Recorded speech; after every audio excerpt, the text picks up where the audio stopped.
Hey everybody, Stinger here. I want to invite you to a pretty cool podcast. Watch this film. Be quite nice. Have a good time. You'll be very evil. And you'll have that Danhausen. Hey, this is Big Sexy Kevin Nash. Yes, it is I, Big E, but more importantly, it is you. And you might remember me from such YouTube greats as Being the Elite and Chris Daniels Almost Dies. And if you're looking for the very best wrestling content, you better come to Good Mic Work Commentaries. And I'm just going to tell you now, as a role model, you got to tune into this because if you also want to be a role model, you got to learn from the best. We have a rapport, and we have been so close over so many years. This is not a cameo or a paid endorsement in any regard. This is a message of friendship. Man, we met 20 years ago, 21 years ago now. Time is flying, isn't it? I want to wish you all the best in your YouTube channel, and hopefully I can maybe make a special guest appearance on there sometime. And I used to say, hey, Greg Morgan, and he used to say, please call me Greg, and I wouldn't do it. Good Mic Work Commentaries. Awesome YouTube channel. Now, if you've seen these videos before, you know what I'm talking about. We would do verbal chain wrestling. You know, we'd be off in the yard, the schoolyard at recess. And he's also a 40-year-old wrestling fan. That's a long damn time. And we'd just be staring at each other, and he'd say, hammerlock. And I'd say, all right, I've reversed the hammerlock into a hammerlock of my own, then I put you in a headlock. And, you know, that would go on for hours. He's not going to fill your head with bullshit. He's going to tell you real deal, what's up, and that's that. Raw, Smackdown, NXT.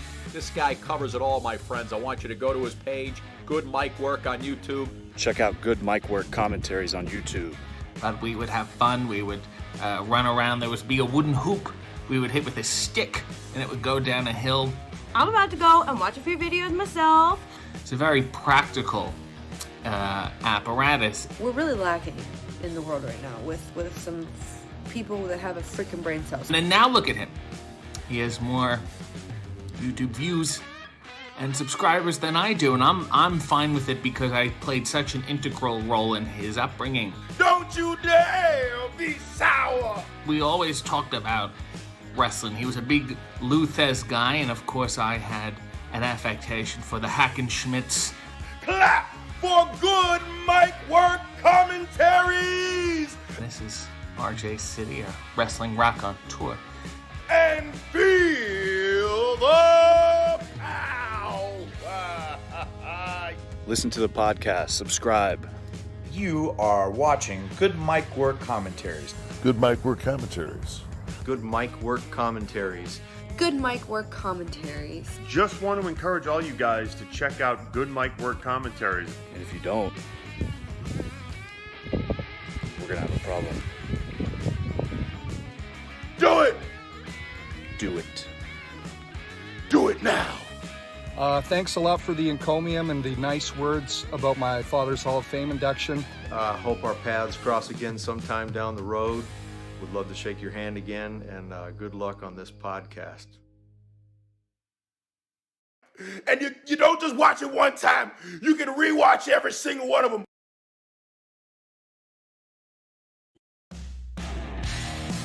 And now, Good Mic Work Commentaries and Greg Morgan presents the Winged Eagle Podcast.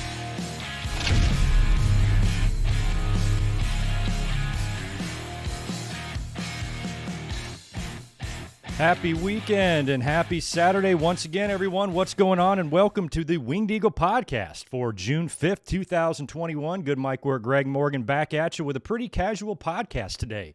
I think it's going to be pretty simple. We're going to concentrate mostly on a little bit of wrestling news. I'm going to give you my thoughts and my review on the Grizzly Smith Dark Side of the Ring from this week. We're going to touch on last night's AEW Dynamite and Smackdown because Dynamite's on Fridays for the next few weeks during the NBA playoffs, and we'll kind of maybe touch on Hell in the Cell, a little bit of news and notes, chat, hang out, that sort of thing. That's what's going to be on the agenda for today, so it should be a fun, casual podcast because we were up here earlier this week talking about all those big releases, Braun Strowman, Lana, Aleister Black, etc. That's up on my channel right now. If you want to hear my thoughts back from Wednesday when that all went down, you can check that out. So that really kind of eliminated a big chunk of news we're going to talk about today. And that leaves us with just a little bit left, which is nice because it'll be a good, nice, casual hangout. I am sorry I am out of breath. literally 20 minutes or 20 seconds before I was going to go live, I decided I was hot in here. So I ran downstairs to turn the AC on and tried to get up here just in time to show my face before the intro wound up. So I'm a little bit out of breath because I was climbing stairs real fast. But anyway, we're here now. Good to see everybody that was waiting in the chat for me. Like I said, should be a fun episode. I'm going to give you guys a little bit of an update on what we're going to do for videos tomorrow and Monday, and a little bit of a schedule change I'm going to do on Mondays, because I think we can all agree Raw is about as terrible as it's ever been. It's unwatchable. It's nonsense. And I've been coming up here for years, every Monday, doing a review. And unfortunately, I just don't think it's worth coming up here and talking for 2 hours about nonsense. So we're going to change Monday streams up and have some fun. Starting this Monday, I'll give you guys the format on what's going to go down there and how that's going to be handled between now and when fans come back in July. Once fans come back, I think things will get a little bit better. But in between this treading water, this purgatory Thunderdome, place that we're in right now, Smackdown was pretty decent last night, but Raw we can pretty much count on being horrible every week. And doesn't look much better for this week. They got a contract signing between Lashley and Drew McIntyre set for Monday. It's just going to be your run-of-the-mill contract signing, not even a big deal. But we will also preview Hell in the Cell, and I guess the next pay-per-view for AEW is the big one, is going to be All Out, but we probably have Fyter Fest and some other stuff coming up for them. And Dynamite last night was, it was okay. One very, very, very big debut on Dynamite, which we'll talk about, of course, with Andrade El Idolo. But other than that, kind of a flat show. But it's Friday. Things are different right now in AEW, so it might be that way until the playoffs wrap up. But anyway, we'll talk about everything. Yeah, Asuka leaks SummerSlam location. She might have. Apparently, WWE is supposed to announce this like right now or something. I think they're doing it, or they were at least supposed to do it from what they announced during the pre-show of the Belmont Stakes or whatever on NBC. That's probably going on right now. It's 2 p.m. here on the West Coast. It's 5 p.m. on the East. So the location will be made official, I guess, really, really soon here, maybe in the matter of minutes or within the hours. But I think it's already kind of been revealed. We're going to talk about that here. Fightful Select and Andrew Zarian of Matt Men Podcast has revealed that the location will be Vegas. That's what we thought. And I guess that will be made official here in a little bit. But we'll talk about SummerSlam and the location here in a minute. But yeah, Zane G, thanks for that early $5 super chat on the SummerSlam stuff. We'll talk about it. Happy, beautiful Saturday to you, How Wheezy. Good to see you. Good to see you, Victor. Justin, Ben, David is here. Welcome back. Nate, Sonic, Jet the Hawk, Legend, Bigfoot, West Coast, Steven Taylor, Dragon Gaming. Right on, guys. So yeah, like I said, pretty casual podcast today. Next week's podcast will also be casual because it's going to be mostly Hell in the Cell predictions. It's going to be TakeOver predictions. TakeOver's next week, and then Hell in the Cell's the week after, I believe, on Father's Day. So the next couple of weeks will be a little weird on the channel, but I'll be up here on Saturdays regardless, talking about something, that's for sure. But before we get into the festivities, let me do a couple of Patreon shout-outs real quick, and then I'm going to let you guys know what's going on tomorrow and Monday on the channel, and then we'll dive into the wrestling news, and we'll probably start with the SummerSlam stuff. But anyway, patrons, where are you? I got to say hi to you guys as always. Appreciate your support. JJ Leg, Darren Piper, Nikita, Chris Miner, Super Fluffy Toaster, Deshaun Robinson, Jay Smoove with a nice new $20 pledge. Appreciate that, dude. Martin Can, Apron Bump Podcast, Dre Leggett, Alan Carter, Brandon Yelverton, Michael Tong, Nick Musser, Jimmy Anderson, excuse me, K-Dog's Kennel, Ryan Y, Devlin Husband. Sorry about your car, buddy. I was DMing with Devlin the other day. He and I have the exact same car, and he gave his a little ding. I've been there. It sucks. Best of luck to you, buddy. John Redifer, Claudio Clavedescher, Daniel Rodriguez, Barry MK, Josiah, Mr. Steve, Scott Moss, John Riffle, Michael Cuomo, Naveed, Keith Salyers, and Blake Moran. Thanks, guys, as always. Appreciate it. Looks like right now, Lifetime, we've got Michael Tong in the lead with nearly a $500 lifetime pledge. Right underneath him, we've got Blake Moran and Michael Cuomo around the $400, and Claudio all in the $400 range. Excellent, guys. You guys are unbelievable. Thanks again, as always, for all that you do and all your support. Let's get into the video stuff because I want to jump into this news real quick here, but I want to let you guys know what's on the channel tomorrow.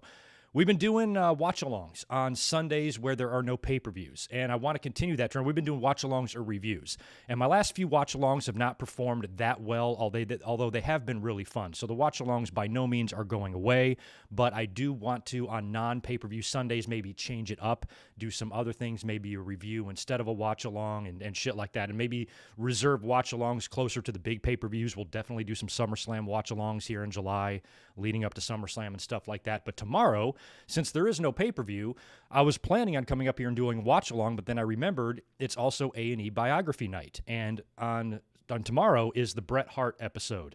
Now, I've talked and touched on all the episodes in the podcasts as they've been going. The Mick Foley one was very good from last week. We talked about Savage, and we talked about Booker T and all of that, but Bret Hart, you know, he's my favorite wrestler ever, so it's kind of a big deal for me to watch this one, and I don't really want to go head-to-head. I really don't want to be doing a watch-along when the Bret bio is happening, so we're going to review the biography. Tomorrow night, immediately after the A&E Bret Hart special, we'll be up here live to do a full review on the episode, so the link is on my channel already right now. You can check that out, and I believe tomorrow that will be 7 p.m. here on the West Coast. We will go live, 10 p.m. on the East Coast. So as soon as the Bret A&E bio ends, shoot over to my channel. We're going to review the entire thing, and it should be a really good watch because these biographies have been really good.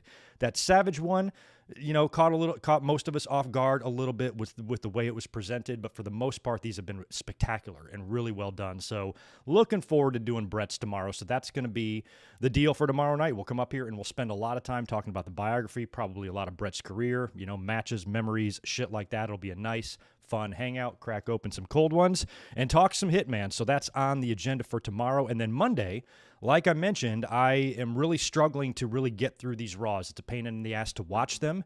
It's a pain in the ass to write notes for them. And it's a pain in the ass to come up here and talk for an hour and a half as hard as I can about shit that just means nothing and is nonsensical. It's just this Raw is so abysmally bad. I mean, they came out with that huge rating this past Monday, 1.4. Final hour drew a 1.1. Not the lowest rating in history, but close to the lowest rating in history. So shit's a mess on Raw right now. But I don't want to abandon the Monday night streams. It's a staple on this channel. We've always done them. So what we're going to do is just have some fun on Monday nights for the foreseeable future, or at least until fans come back or until WWE gets their shit together, whichever comes first. Likely it will be the fans returning.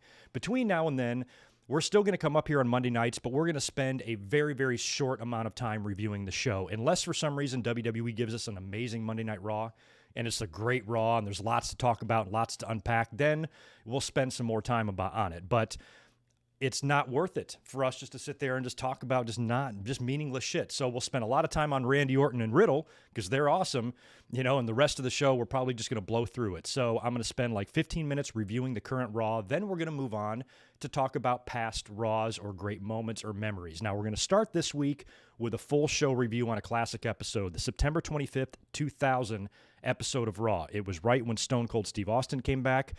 I believe he returned the night before at the pay-per-view, probably Unforgiven or something, and then he was out on Raw the next night. And this Raw is significant because it was also the first Raw on TNN when WWE made the switch from USA Network to the Nashville Network, and then they rebranded the Nashville Network with the We Got Pop stuff, and anybody who's old enough to remember that, you'll get a kick out of it. So tomorrow, on Monday night, we'll review the June 7th edition of Raw, the Lashley and Drew contract signing. We'll spend 10 or 15 minutes on the show, cast it aside, and then move on to talk about this great Raw from September 25th, 2000. Now, in future Monday nights, we're going to change it up even more. This is just for Monday, what we're going to do this Monday for that September 25th, 2000 Raw. Mondays after that, I'm going to incorporate like a This Week in Raw History segment where I'm going to look at the Raw results from, you know, past weeks around that time for June and July, and every Monday from here on out until fans come back after we're done reviewing the show, I'm going to have a bunch of stuff jotted down about shows that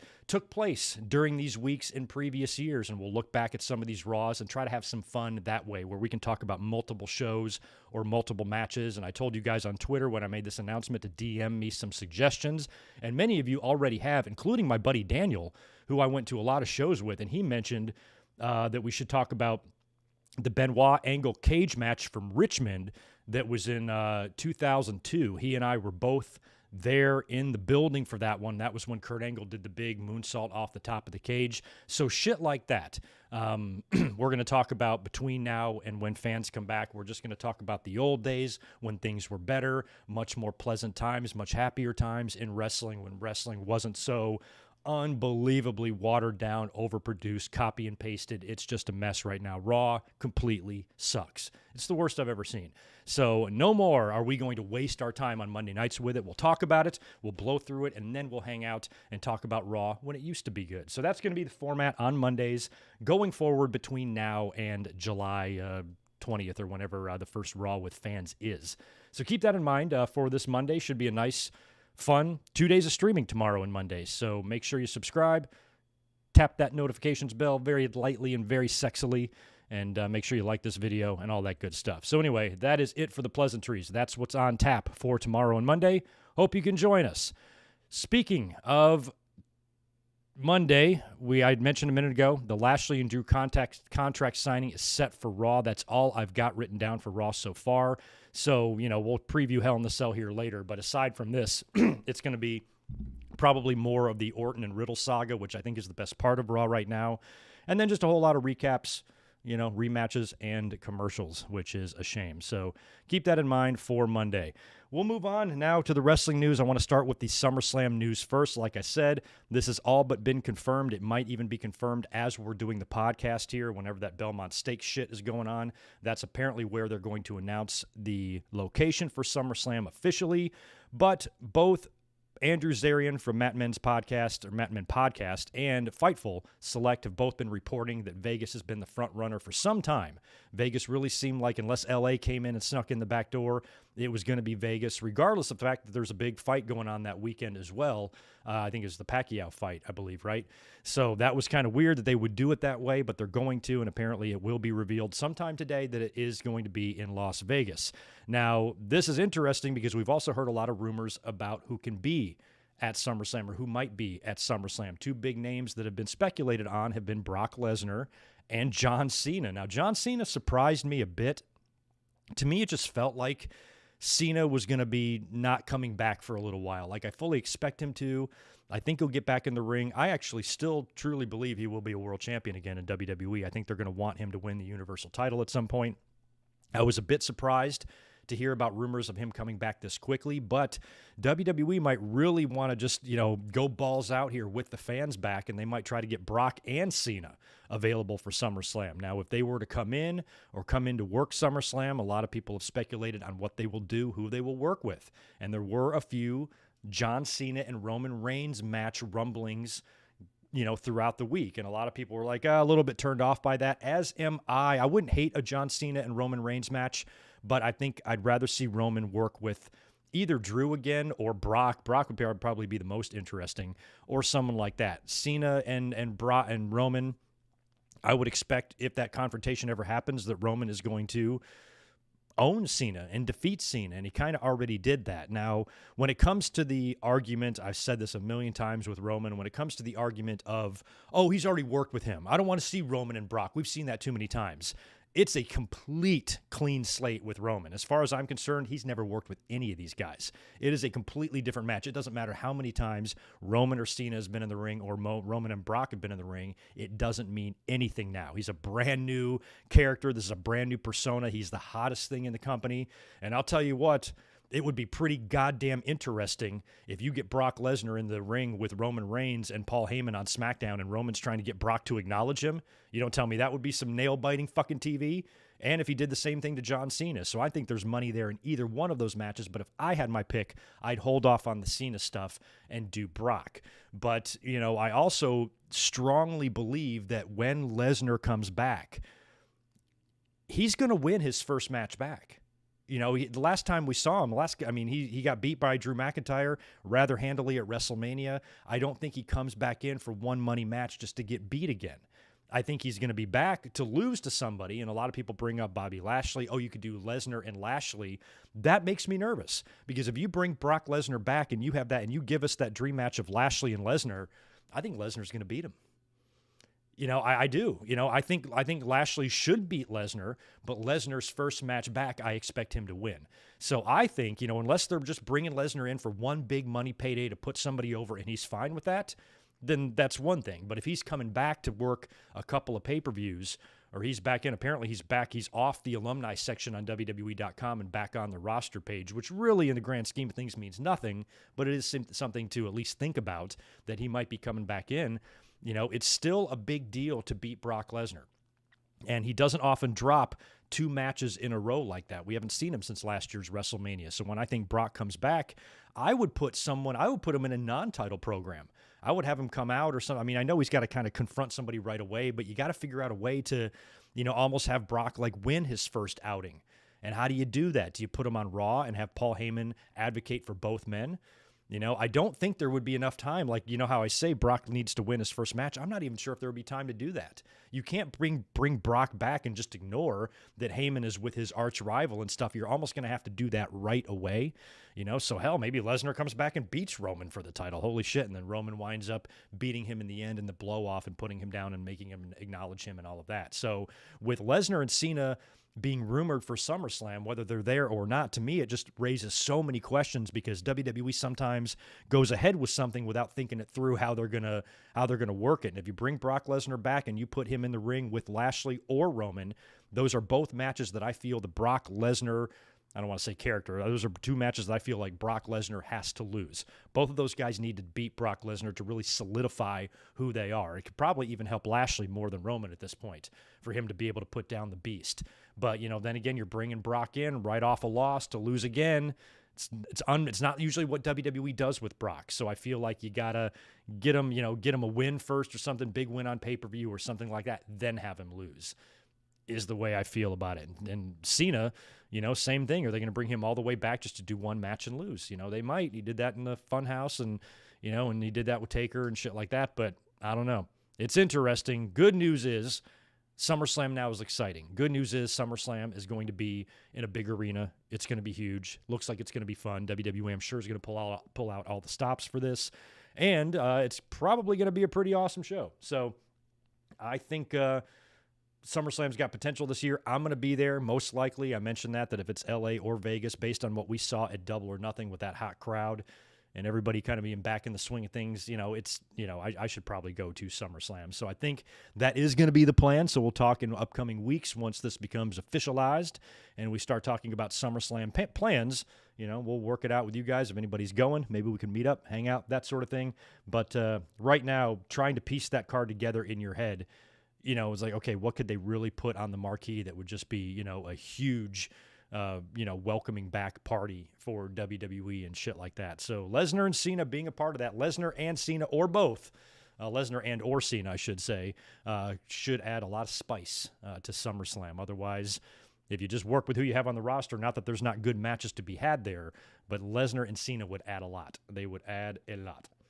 Let me cruise over here, see what you guys think about that. I think there's a couple supers I have to roll through anyway.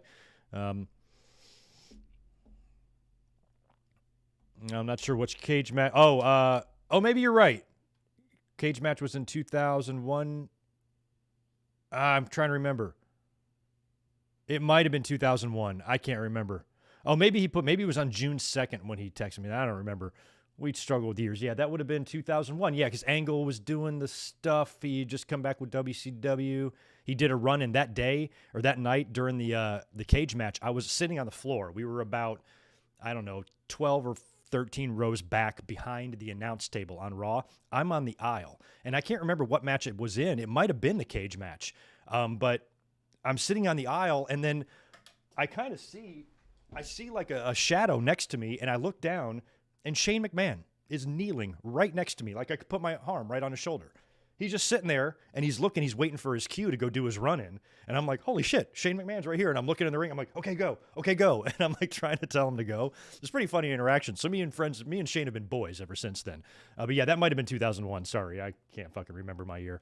But thanks for correcting me on that. But yeah, shit like that. That's what we're going to do. We're going to look at the Raw schedule from weeks in June and July, and we're going to talk about great moments that happened around the same time period that we're doing the reviews on. So that's going to be what we're going to do on Mondays, just to keep the streams fresh and fun, because Raw sucks. Bad. It's so bad. It's almost like comically bad.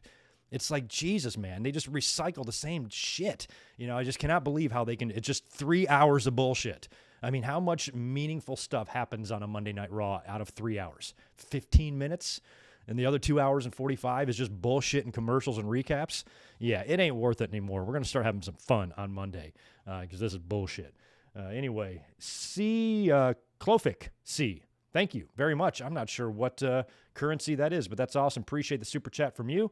I feel like the Grizzly Smith story asked for a double episode like the Benoit one. Yeah. It was way too heavy to be wrapped up in 40 minutes. Cheers from Switzerland. Oh, thank you. You just answered my question. It was heavy, you know, and a lot of that stuff, as we're going to talk about here in a minute, most of it I knew, you know, because we've heard about Grizzly Smith before. We've talked about him in the podcast. I don't know how this piece of shit ever avoided jail or anything like that. Very strange circumstances that he was such a dirtbag pedophile piece of shit, but yet his kids still seem to love him and take family portraits with him and stuff, and despite everything that went on. And even Rockin' Robin had surfaced in recent years. There was a long shoot interview with her that I watched a year or so ago, you know, where she talked about everything that happened to her and stuff, and it was fucking gnarly. So here for them to really elaborate on that and to see all the kids and just hear about it, it's disturbing. It's so fucking disturbing. And, oh, God, it just, those kids and the lives they had to lead, and the one sister, of course, kidnapped and likely dead. Just what a mess. But yeah, we'll talk about the dark side of the ring here in just a minute. But anyway, in terms of SummerSlam, it's looking pretty exciting. Vegas is going to be a fun venue. It's going to be a big crowd there. That's a brand new stadium. And like we said, somebody mentioned in the chat earlier, Asuka had tweeted out a picture with a little emoji from inside that stadium. So they were probably there doing some promotional work. And apparently that is going to be the location for SummerSlam, and that's great. That's a good spot for it to be. Thank you, Zane G, for 5 more from you. Cena versus McIntyre rumor for SummerSlam. Yeah, I saw that one too. That match scares me because if it's going to be Cena and McIntyre, makes me think that McIntyre might be champ. I mean, I'm worried. I legitimately think he might win the title back at Hell in the Cell. I hope not. I think the right move is to keep Lashley champ until SummerSlam, but ain't nothing guaranteed. Although there could be a good enough story there with Cena and McIntyre without the title. Jimmy, what's up, dude? Welcome back. Appreciate you being here as well. Always good to see you, man. I'm afraid that if WWE signs Braun, they will rush him through the roster, and then he has no one credible to work with, at least not for the title. Yeah, rush him through the roster. Well, a guy like that, it's different with AEW. I don't think they're going to... You can't, like, really take your time with a guy like Braun. You know, a guy like Braun, who's just as big and menacing and his former WWE champion at one time was going to be the next big thing in WWE. It's really hard to bring him in and have him work dark and then elevation and then, you know, underneath matches on Dynamite. This guy is main event or nothing. That's just the way a guy like Braun is, just due to his size and stuff. So he's going to be brought in and probably, yeah, I'm hoping he doesn't, like what you're saying, like tear through the roster, just beat everybody.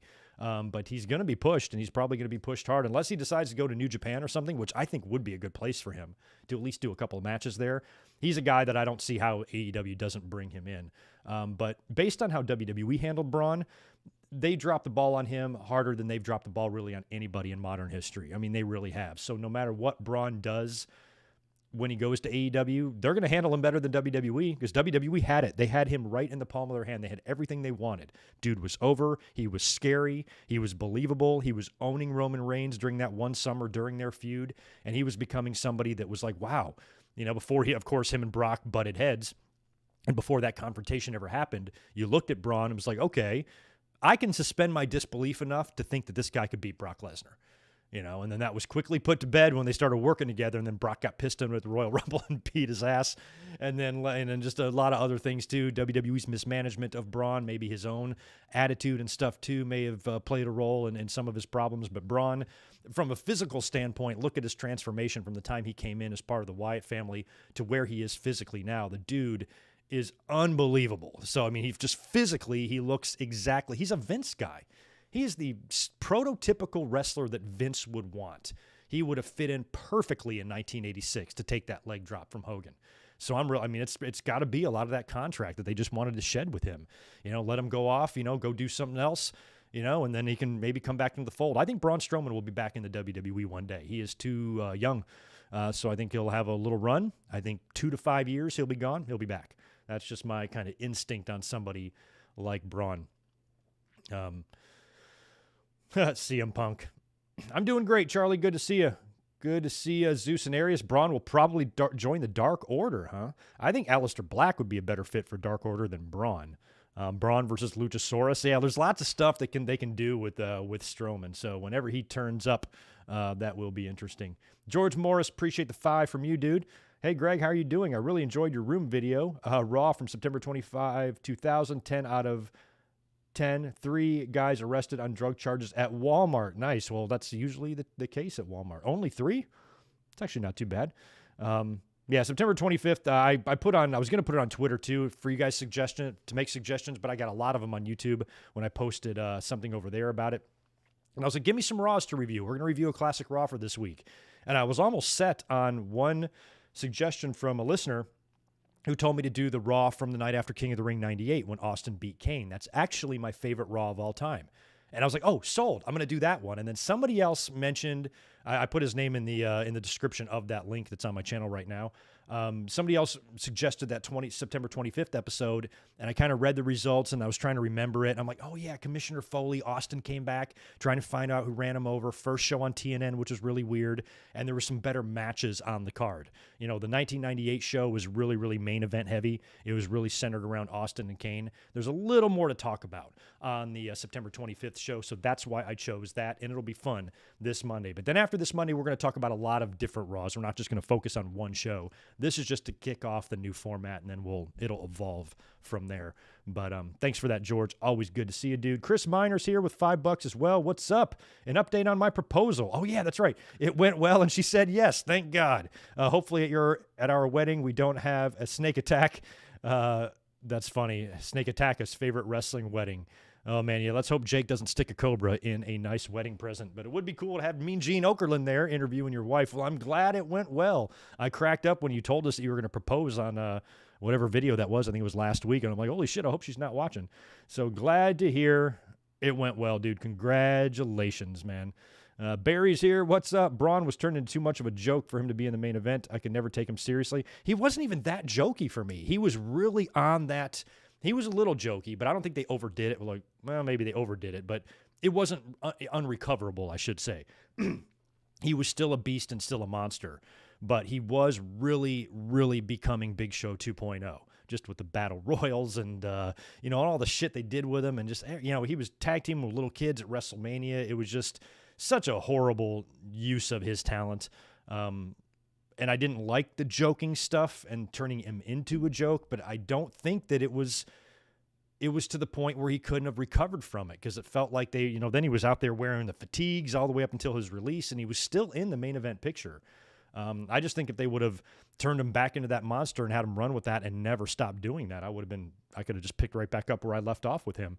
But either way, I'm sure he is going to just be better off, because if he wasn't released, yeah, he'd be making that big money contract, which is nice. But from a creative standpoint, what would WWE really be doing with him? They would just be continuing that slow evolution into Big Show 2.0, especially now that Big Show's gone. Braun Strowman is really there to fill those shoes now. So I don't know. I don't think AEW is going to do the choo-choo train noises for Braun Strowman. They better not. I wouldn't be surprised if they made fun of it. I bet you they would. They might do something like that. Shout out to Miro, who last night says, special shout out to my wife for being hot. Fucking love Miro. And that's something I'm going to expect to see here. Lana coming in with Miro. And as we'll talk about when we mention AEW here in a minute, with Andrade being there, one thing I noticed, and we'll talk about this when we talk about the Dynamite results later on, but I thought I'd mention this now since Andrade did appear on Dynamite last night. You notice who brought him out? Vicky Guerrero.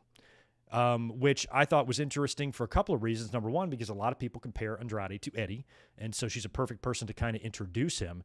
And she said his name so loudly and so quickly, the fans didn't even know what she said. It took him coming through the entrance ramp for them to go, holy shit. It was kind of like, I almost felt like they almost sort of botched the debut because Vicky just screamed it and nobody even knew what she said. Huh? It was Excalibur who on commentary was like, did she say Andrade? And then out comes Andrade. But when she's like, Andrade al ídolo, she said it so loud with that high-pitched shriek, nobody in the fucking audience knew what she said. And I wasn't aware that this Dynamite, I guess, must have been live last night because I don't think anybody knew about Andrade until he was out there. And if it was a taped show, it would have been leaked ahead of time and we would have found out. So I guess that late Dynamite, that 10 p.m. Dynamite in Florida was live. Cool. And I guess they're going to be on Dynamite next Friday as well, and I guess until the end of the playoffs. Lakers already eliminated in the first round. Fucking crazy. So anyway, as I was saying with Andrade, Vicky Guerrero, bringing him out made me think of a couple things. Number one, the comparisons to Eddie, which is cool. And number two, Vicky made it a point to be extra, extra, extra annoying, in the opening there. She came out and she shooed away Tony Schiavone and Mark Henry, who for some reason listened to her. I would have been like, fuck you, I ain't going anywhere. But they did. They both left. And then she screams the intro to Andrade, and he comes out there. And I'm like, Let's say she's going to be representing Andrade for a little while. Do you think it would be possible that Andrade would grow annoyed with her? And, maybe she would even fuck up and cost him a match or something like that. Because I think Andrade, he looked like a star last night. I think this guy's going to be main event player there. That's what I would do with him. I would treat him as a main event player on the same level as Kenny or anybody like that. But maybe at first, his relationship with Vicky goes sour early, and he brings in a replacement. You know who I'm talking about. The little one, the little cute one that used to run with him in NXT. And they bring in Zelina Vega, and they pair the two of them back up together. I know a lot of people think Zelina and Aleister Black might be paired up. They don't match as well as Andrade and Zelina. I always thought they made a good team. I liked her with him, and I would love to see that duo brought back together in AEW. I think it would work. And if you could, and you have the table is set for this already, because all you have to do is have Vicky become too obnoxious, and Andrade can be like, all right, enough of you. I'm firing you. Here's my new manager, and he brings out Zelina on AEW. Wouldn't that be cool? So anyway, that's the way I do it. And I think they've already maybe set the table for that scenario if they so choose to go in that direction, because it doesn't seem like Zelina's going back to WWE now.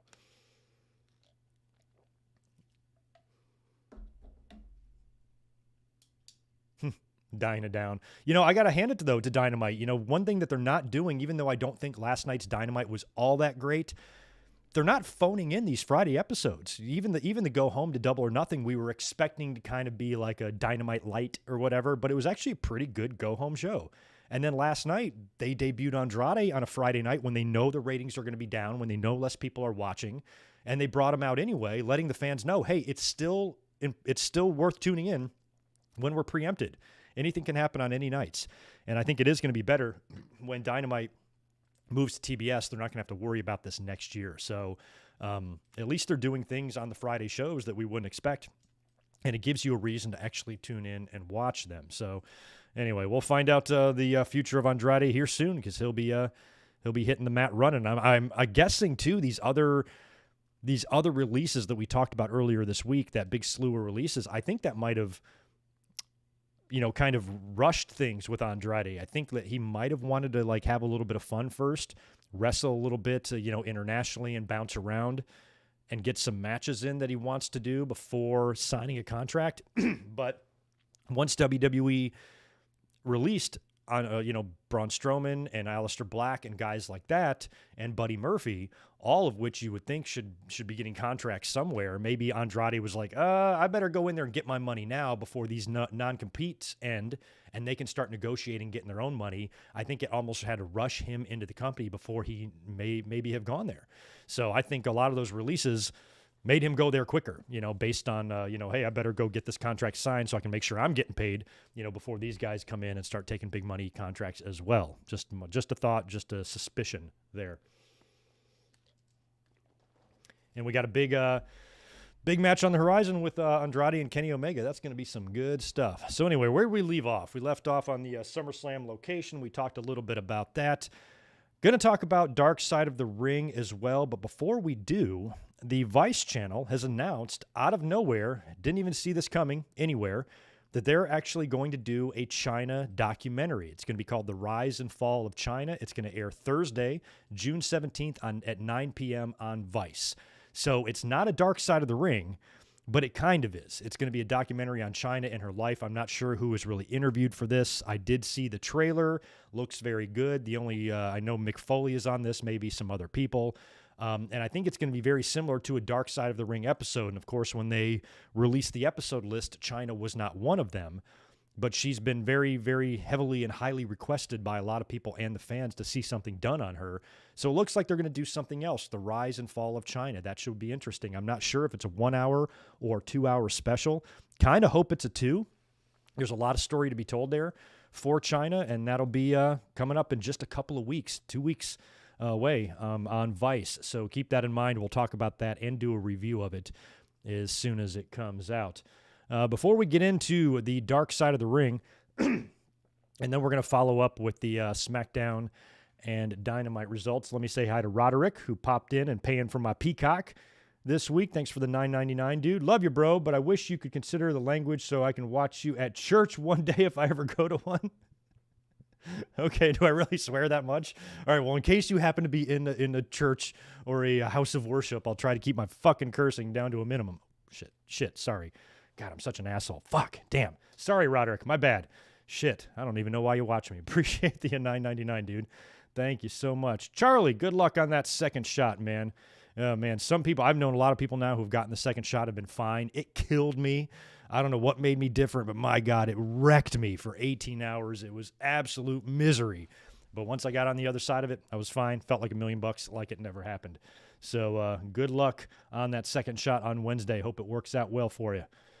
Yeah, Chyna was briefly showed her face in TNA 10 years ago now, I believe that was. But we got to do, we also got to do a This Day in History on, that's what we're going to do. Shit, that's right. Perfect timing. His CM Punk, when was the CM Punk pipe bomb?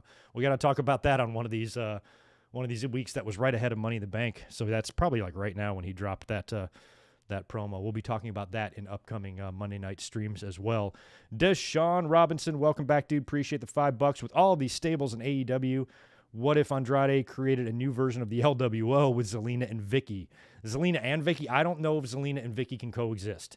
I wouldn't resurrect the LWO. I don't even think with Andrade, I wouldn't put doing a stable past him because AEW does stables with everybody. But somebody like Andrade, I feel like they should treat like a major star, like a championship contender. Not that he can't have some friends, not that he can't, create a stable or alliances or anything like that.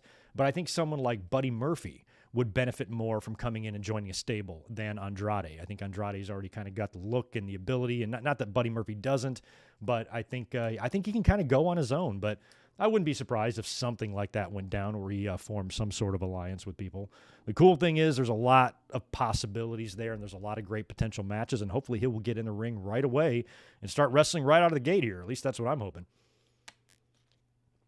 Anyway, speaking of the Vice channel, this week's episode of Dark Side of the Ring was the In the Shadow of Grizzly Smith episode, and we knew this one was going to be grisly. Very, very fucking grisly. This was awful to watch. But we had to watch it, and I want to review it because I just want to talk a little bit about, some of this fucked up stuff. Now, I've brought up Grizzly Smith before on my podcasts. I've vented angrily in the past that I don't know how this guy avoided any sort of trouble, jail time, being arrested, charged with any of this stuff. He's a pedophile. He's a rapist. And how this stuff was overlooked. Jim Cornette, even on the documentary, kind of insinuated that people knew and made jokes about it and stuff and just allowed it to happen. How Jake Roberts, how he was conceived, and what went on there with Grizzly and his mother.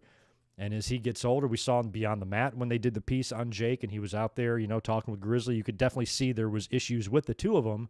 But Grizzly, talked about Jake, and, there was always this, relationship. He had just this odd relationship with his kids. And I had to put the picture in the thumbnail. Just really bizarre, kind of creepy-ass, family photo. The one you would go to Sears and take, like an Olin Mills photo when you were kids with your parents and shit. They do this as, adults. You see Sam Houston there, who by that point is, probably terribly addicted to alcohol and, gotten older and, gained weight. And Jake is even a little bit older. The years seem to be somewhere in the mid-90s there with this picture. And they're sitting there, smiling and stuff. I'm like, this is a dirty family with some ugly secrets. And I'm just surprised that Grizzly was able to maintain the relationships with his sons. And they did touch on that a little bit when you hear, Jake saying that he always wanted his dad's approval, Sam Houston, really loved and admired his dad despite everything. And so did the other brother, Richard, who you never really heard anything about up until today, up until now. So it was just a lot of just details that made you just your jaw drop. But anyway, all the kids were on here, all the living children. We had Jake, who of course we know his real name is Aurelian Smith Jr., Robin Smith, who was, of course is Rockin' Robin, Sam Houston, real name Michael Smith, and the other brother Richard, who says he never got into wrestling because he didn't really like to travel. He didn't want to be a part of that. It really wasn't for him. They showed him, like driving a Harley and stuff, and he maintained a pretty good relationship with Grizzly as well up until the time of his death, which I think was in 2010. Complications of Alzheimer's, I believe, with Grizzly. I'm going to find out where his grave is and go take a big fat shit on it because the guy was a piece of shit. They really highlighted Grizzly Smith's pedophilia. Jake came right out and said it. He was a pedophile. Now, we know how Jake was conceived. This is something we've known for 20-plus years now. Apparently, Grizzly Smith had molested and raped the daughter of the woman he was dating. She was 13 when Jake Roberts was born. I don't know what the hell. This is some fucking trailer park shit right here that they're going through. Because then he talked about how Grizzly married this woman and he married somebody else at like 16. This is just, it's dirt. It just made my skin crawl to hear about some of this shit. So Grizzly impregnates a 13-year-old. She has Jake. Jake has fond memories of his mom, despite the horrible way he was conceived and born. And so that kind of set the stage for what Grizzly was. Then they began talking to Rockin' Robin. Now, I remember, even Jim Cornette here in the documentary said that nobody in the wrestling business and the fans really knew that any of these wrestlers were related. Rockin' Robin, Jake Roberts, and Sam Houston. I didn't. I remember when they were all in the WWE at the same time, Sam Houston was kind of a jobber. He never really won anything. I know he competed at one of the Survivor Series, and the only feud I remember him in was when he worked with Danny Davis on TV. I actually watched it live, like one Saturday morning. It's Dangerous Danny Davis, the evil referee, taking on Sam Houston. I think this would have been in like 87. And Sam Houston just kind of beat him in an upset, and they made a big deal about it. Oh, my God, an upset. And they had like a little series of matches on TV that would spill over into, the Survivor Series pay-per-view. That's the only thing I ever remember Sam Houston doing. I remember Jesse Ventura used to give him a lot of shit for being tall and skinny and not big enough. And he never really did much in WWE. But when he was there, Rockin' Robin was there, feuding with Sherry, winning the WWE Women's title, and Jake Roberts was there. I, as a young kid, had no clue they were related. That's something I didn't hear until probably around the time of Beyond the Mat. Because I know by the Attitude Era and shit, I was aware of that, but I remember it blew my mind whenever I found out. I'm like, holy shit, Rockin' Robin and Jake Roberts are brother and sister? I had no idea. And then when I found out about Sam Houston, I'm like, what a fucking mind blower. So it took me a long time to learn that. I was like 22 years old when I found that out. So that was pretty crazy to me just to find that out. And when, Robin had such a short run there. She was briefly the women's champion. She actually sang America the Beautiful at WrestleMania 5, which is just really strange that they picked her. I guess she had a decent singing voice, and they were just like, okay, fuck it, we'll go with her. She's our champion. She had recently beat Sherry, but it wasn't very good, and they had her doing it. And she was one of the ones you felt the most for here. Like I said, she did a shoot interview a while back. I can't remember who it was with. I don't know, it was Hannibal, or it might have been RF Video, something like that. But, she went into a lot of that stuff there, some of the ugly parts of her childhood, and you just really felt bad for her because when she would tell the stories of some of the abuse that she would go through, she said it began around ages 8 or 9, and she would just tell this really, disgusting story about how Grizzly would groom her and manipulate her by ignoring her for a few weeks and for months to make this little girl think that her dad is mad at her or doesn't love her. And then, like the snake in the grass that he is, then lure her in and says, it's okay, give me a hug. And then God knows what else happened after that. I don't even want to fucking think about it. And she said this was a regular occurrence that went on from around ages 8 or 9 till around 14. Think about that. Think about that. I mean, she says it here in the documentary that he ruined her childhood. He did a lot more than that. Yeah, he might have ruined her life. She seems like a well-adjusted adult now, but she's had her own problems with demons, substance abuse, and a lot of that, I'm sure, can be attributed to the rotten fucking childhood these poor kids have or had, just being flat out abused. And it wasn't just with his own kids. He would bring like 13 and 14-year-old girls on the road with him. Baby Doll was on here. I didn't even realize that Baby Doll and Sam Houston were once married. I didn't know that. Maybe I did and forgot. But she talked about how they were on the road and with Grizzly, and he had a little girl in the back seat, and they kind of were like, what the fuck, or whatever, and just a lot of suspicions like that. Even Rockin' Robin told a story about how Grizzly brought a little girl home, 14 years old, and then asked Rockin' Robin to make her a daiquiri. That made me freak out. Get her a daiquiri. Put some alcohol in this underage kid that's probably in fucking 8th grade, you piece of shit. And she said no, and then she wound up staying up all night with the girl and talking to her, wouldn't let her go to sleep. And then the next day when Grizzly wanted to take her with her, Robin wouldn't let her and say, no, she's not going anywhere with you, that kind of thing. So I don't know how this fool avoided, any jail time, why nobody turned him in. It's just this whole horribly disgusting story. Now, Jake would, elaborated a lot more on Grizzly Smith, too, from some of the stories he has told, and really reiterated that he wanted his dad's approval. Sam Houston was also very fond of his father, and so were the brother. And it was like they kind of knew what was going on, but they still had the loyalty and the love for their dad, which I suppose I can understand. But at the same time, I think there's also lines that shouldn't be crossed that were definitely crossed here.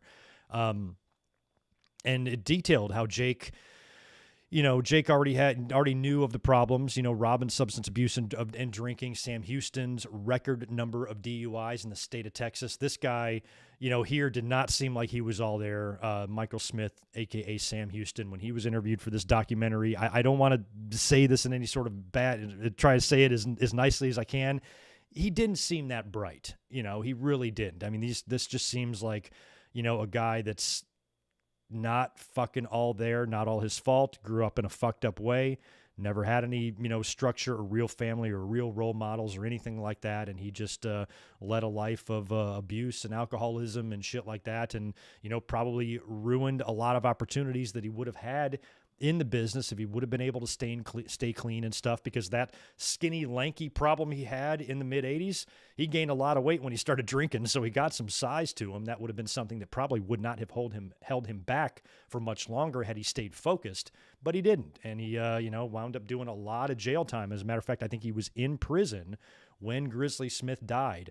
But to hear him kind of like talk about it, he almost like kind of glossed over his, Jim Cornette talked about a lot about his DUIs, but he didn't really mention it. And I don't even know how he kind of, Elizabeth, my girlfriend, and I kind of looked at each other when he was trying to like explain it away. I'm like, does he even know what he's saying? So he did not seem all there too bright at all. The brother Richard seemed like, a well-together guy who's also dealt with a lot. And of course, we all know how Jake has cleaned his life up since, DDP sobered him up. And he says almost 10 years now, which is just incredible that it's been that long. And Robin even seems like, even though I'm sure she has a ton of personal and mental issues and anguish from what happened, she seems like she's together, and that's just like kind of really good to see. None of the kids apparently are really all on that good of terms. They don't talk to each other that much, but all of them acknowledged in the documentary that they would maybe be open to doing that some more. And I kind of hope they do, because this is an unimaginably gnarly story that all these kids had to go through. And that's before even discussing Jolynn, the sister that was kidnapped and her body was never found. They had a suspect of the kidnapping. They found incriminating evidence that proved that the suspect did kidnap Jolynn, but because a body was never found, they couldn't stick her with a murder charge. And I think she only did a few years in prison for the kidnapping and got out. And all of the kids, I think Robin and Jake, at least, I'm pretty sure, on the documentary acknowledged that their dad might be a suspect. Think about that. Let that just register. This guy possibly could have arranged to have his own daughter kidnapped and murdered. And I think a lot of this was because she was getting a little bit suspicious of him, and he found a way to maybe shut her up and maybe orchestrated this whole thing. It went down in 1979. That's when she disappeared. No body was ever recovered. They had a funeral for her. The family was just destroyed about it. Grizzly Smith was monitored everything. I think in later years, like in the late 80s, maybe 10 years later, something like that, Robin said that they wanted to go to Unsolved Mysteries because they've solved a lot of cases. I remember watching that show as a kid. A lot of cases were solved on Unsolved Mysteries, and that might have helped. And Grizzly was adamant that they don't do the show. Probably because he was worried they would uncover and trying to stop any sort of investigation. And I think it would have been worth it to investigate him, because that's just a horrific and horrifying idea and revelation there, that perhaps he might have been responsible for the kidnapping and murder of his own daughter. What a guy. What a guy. Grizzly Smith. So when it comes to these Dark Side of the Rings, the listener that said a little while ago that this should have been a 2-part episode, it could have been, but then it would have just been, just 2 hours of just really ugly, grisly details. This is up there with the Benoit stuff just because of the, just the uncomfortable nature of it and everything that happened here. And it's just never anything fun to really talk about. We've only touched on Grizzly Smith, a few times on the podcast throughout the years, but I've always mentioned what a piece of shit I thought he was, and I cannot believe some of the things he's done and being accused of, and here for them to all, kind of put it right in front of us, all of his kids, letting us know, what a dirtbag their dad was and how he ruined and not only raped them physically, but raped them mentally of a childhood is unbelievably sad. And it's amazing that Jake made it, and he's still here with us, and he's still alive, and he's sober, and he's working in AEW. He's even doing stuff with WWE. Did you guys catch him on the WWE Treasure Show? Jake's been busy. He was on the Ultimate Warrior documentary. He's on this Grizzly Smith one. And then he did the WWE Treasure Show with Triple H. I think they were looking for one of the snake bags that Damien would be carried in, and they were looking for the guitar that Honky Tonk Man bashed Jake Roberts with on the Snake Pit that led to the WrestleMania 3 match. And Jake still has a lot of bad feelings towards Honky Tonk Man, says he hates him, says he wants to go wait till he dies so he can go piss on his grave. Honky was not even interviewed for this thing.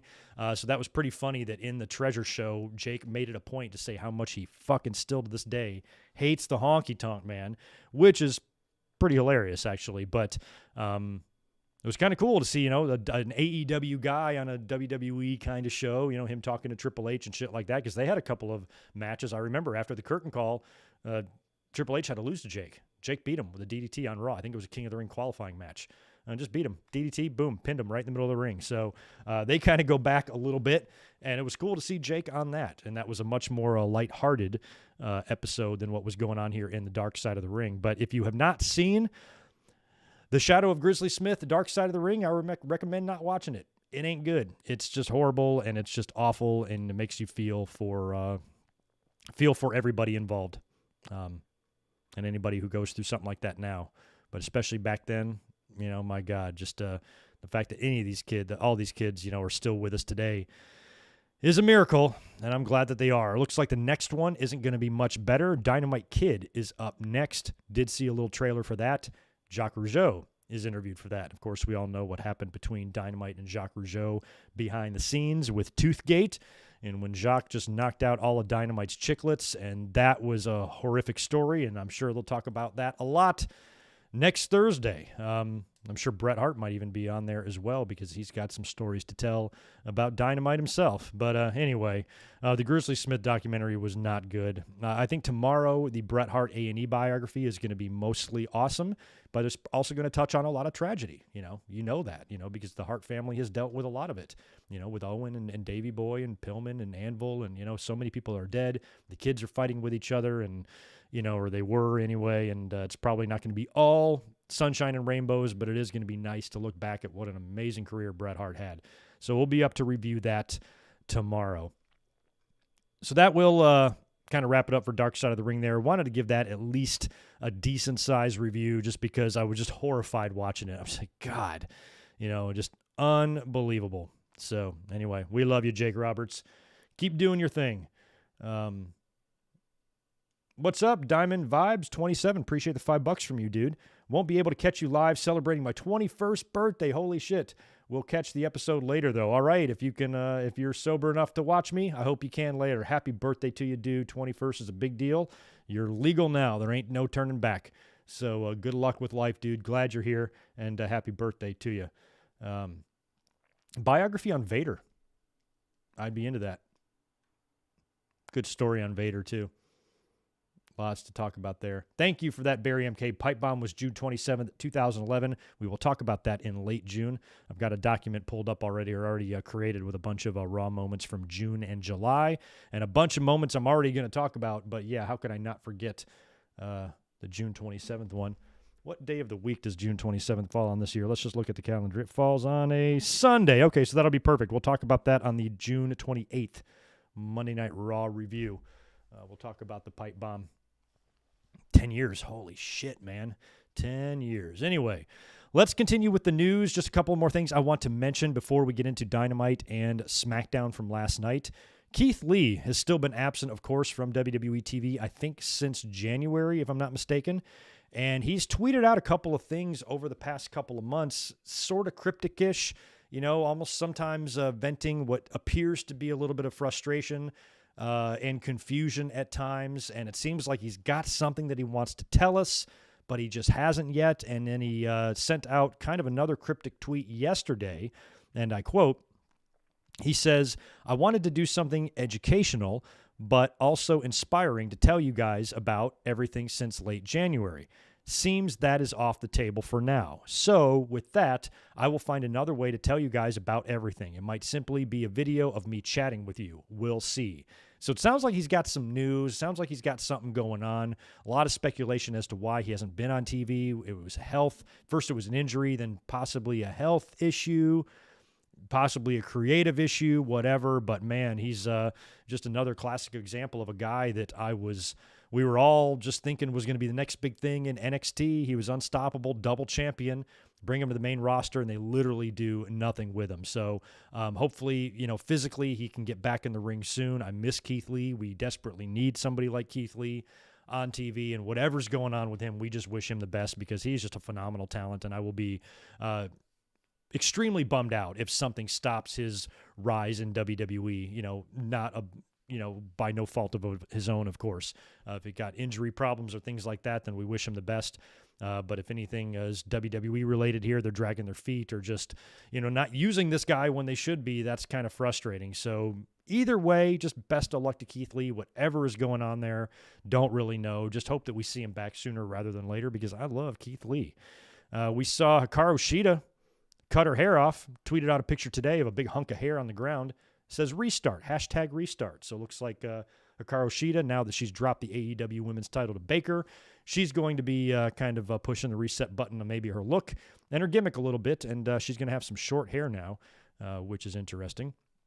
And also, Mark Henry did speak this week on his Bustin' Open Radio podcast to talk about his debut on AEW Double or Nothing. And, of course, he was on Dynamite last night, which we'll talk about here in a minute, and he kind of elaborated on what brought him to AEW. And apparently it was just a matter of his contract being up with WWE. He wanted to stick around and have like a front office job, even approached Vince about this, and Vince said he would listen. He goes, "I'll listen to you, write something up and present it to me, and I'll always listen to you, Mark." But ultimately, because of all the cuts going on in WWE right now, they didn't really have anything to offer Mark that he wanted. So he took the opportunity to go to AEW. He's been a talent scout for WWE. I know he's been responsible for a couple of pieces of talent there in the company, finding them. I think Bianca Belair, Braun Strowman, maybe one or two that he's gone around and found before. So I think, using him as an ambassador or talent scout, something like that, an analyst is perfect for him. Seems like what he wants to do. He looked to be in phenomenal shape when he was in the ring last night with Tony Schiavone. I guess I didn't notice it at Double or Nothing, but last night I did. I'm like, look at the shape this guy's in. He's thin.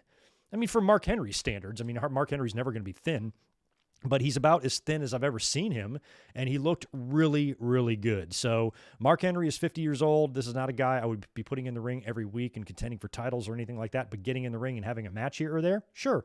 I think Mark Henry would be great in AEW, and hope that we see him a couple of times. He looked really good, and hopefully he'll enjoy his time there in Dynamite. That's a good pickup for him, and glad that he's there doing what he wants to do. You know what I'm saying? So best of luck to Mark Henry. No, did not hear about Daniel Bryan Impact. I don't think Daniel Bryan is there. I think we would have definitely known that. Haven't heard anything there. Not really much word, or at least no new news, I don't think, on Daniel Bryan's WWE contract discussions, negotiations, whatever's going on there. when or if we're going to see Daniel Bryan back. I didn't see any new information on that this week, and I'm not aware of anything Impact related. I'm all about Daniel Bryan going elsewhere and working other places. The one place that I wouldn't care that he went would be Impact, though. I have no interest to see Daniel Bryan in Impact. I'd rather see him in New Japan or AEW or Ring of Honor. Impact, I don't really care. I don't even watch Impact. But you'll see. We will see. There's a Macho Man Slim Jim that's 3 times the size of a regular one. There is? I'm trying to remember that. For those of you that are in the chat right now, would you do me a favor? Smash the thumbs up button for me, and thank you for being here today. I know I came up an hour early. Normally I'm going live right now, but I got an early night at work tonight, so I had to bust out this podcast early so I can get to that. So thanks for being here today. We're going to start rolling into last night's wrestling results. We got Dynamite and Friday Night Smackdown back-to-back last night. They weren't head-to-head, luckily. But there was a lot of Friday night wrestling going on. So we're going to start with Dynamite. That was the later show that aired at 10 p.m. on the East Coast after SmackDown. And I want to mention this just because it's the fallout to Double or Nothing. Double or Nothing, of course, this past Sunday was a remarkable pay-per-view. Excellent pay-per-view. Very good pay-per-view. So awesome to see fans back and feel that excitement and energy. And for the most part, that pay-per-view was spectacular. All the matches were good. The action was good. The crowd made the show.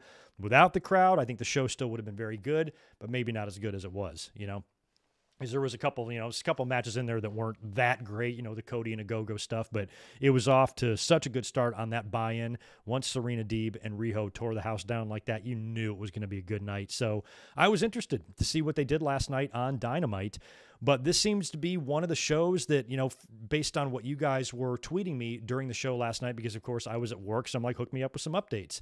And some of the feedback I got wasn't entirely wonderfully positive for last night, I'll be honest. So felt like a little bit of a flat Dynamite. It also feels like, Double or Nothing, the crowd was so incredible. But at the same time, you have to remember that they have been in Jacksonville for a long time. And I think it's really time for them to get out of there, to start traveling a little bit in front of fresh crowds. Felt like this crowd wasn't nearly as jacked as the Double or Nothing crowd, and I think it's just, it's enough. It's just like the Thunderdome, although, it's not the same thing. It's just they've been in the same place for so long. I think it's time for them to get in front of new audiences, and you could feel that a little bit, I felt like last night on the show. Show opened up with a really good tag team match with Pac and Penta taking on the Young Bucks. Super duper duper close near fall. I think Pac almost had one of the Bucks pinned after a Black Arrow. You really thought that was going to be the end, but it wasn't. Typical Buck shit. They got all the help in the world out there. Brandon Cutler winds up, who's been out there and interfering the whole damn match, winds up nailing Pac in the leg when he's climbing up on the top rope, I think to try to deliver another Black Arrow. Hits Pac on the leg. Pac falls down. Nick folds him up for the win. After the match, the Bucks continue the assault on Pac and Penta until Eddie Kingston comes out to make the save. And, of course, he's got some history with those two guys as well, but he told them that, the enemy of my enemy is my friend, and just start getting used to me having your back because I don't like those motherfuckers, and if they mess with you again, I'll be out there. So a lot of people were kind of turned off by the finish because they're growing tired of the Young Bucks shtick there of just being these asshole, heels, cheat every fucking time. I kind of like it. I want the Bucks to get as much heat and hate as possible. They seem to thrive off of it with their new bios every week on fucking Twitter and stuff. I like and appreciate the fact that the Bucks are running with, they're doing what like WWE never did with John Cena. There's a big portion of the fans that are very anti Young Bucks, and they feel that what the Young Bucks do isn't really tag team wrestling. I think that's absurd, to kind of think that way. But there is a large portion of the audience that doesn't like their flippy shit. So what do the Bucks do? They rub it in the fans' faces.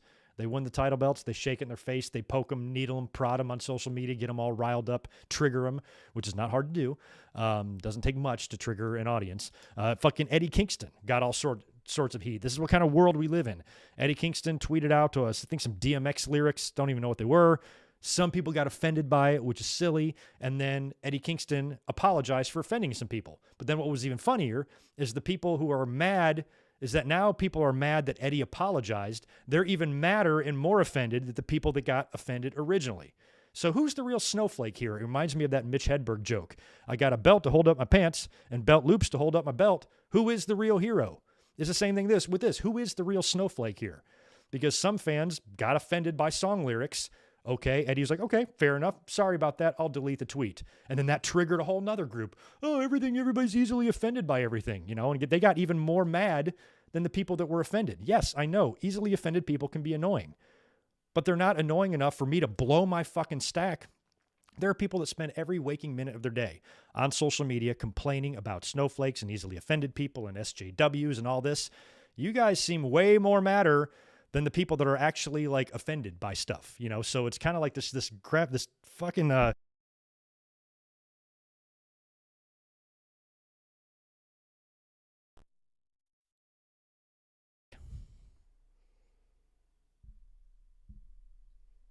There we go. My bag. I shut my microphone off. Anyway, it's like this. It's this black hole of stupidity that's going on with, I'm offended, and then you're offended, and then we're all offended at each other. Like, it's ridiculous. So that was kind of going on yesterday. And poor Eddie Kingston, now he's getting from both sides. He was trying to do the right thing, but then now the people that don't like SJWs are mad at that, and blah blah blah blah blah. It's just fucking constant. So anyway, I like that the Bucks can take advantage of that. And when they see that the fans are getting uppity about them, they just try to make it worse, and all of that. And the Bucks aren't perfect. They've done some douchey things here and there and all of that, but I'd rather have them be like this than to be the oblivious baby faces like Cody is. How Cody comes out and really thinks that everybody gives a shit about his life and his dog and his kids and his pregnancies and all this stuff. And I'm like, yeah, we're really happy for you. But Adam Page is going to be a dad too. He's not out there, cutting teary-eyed promos about being a dad and stuff. So, with the Bucks, I'd rather have them be this way.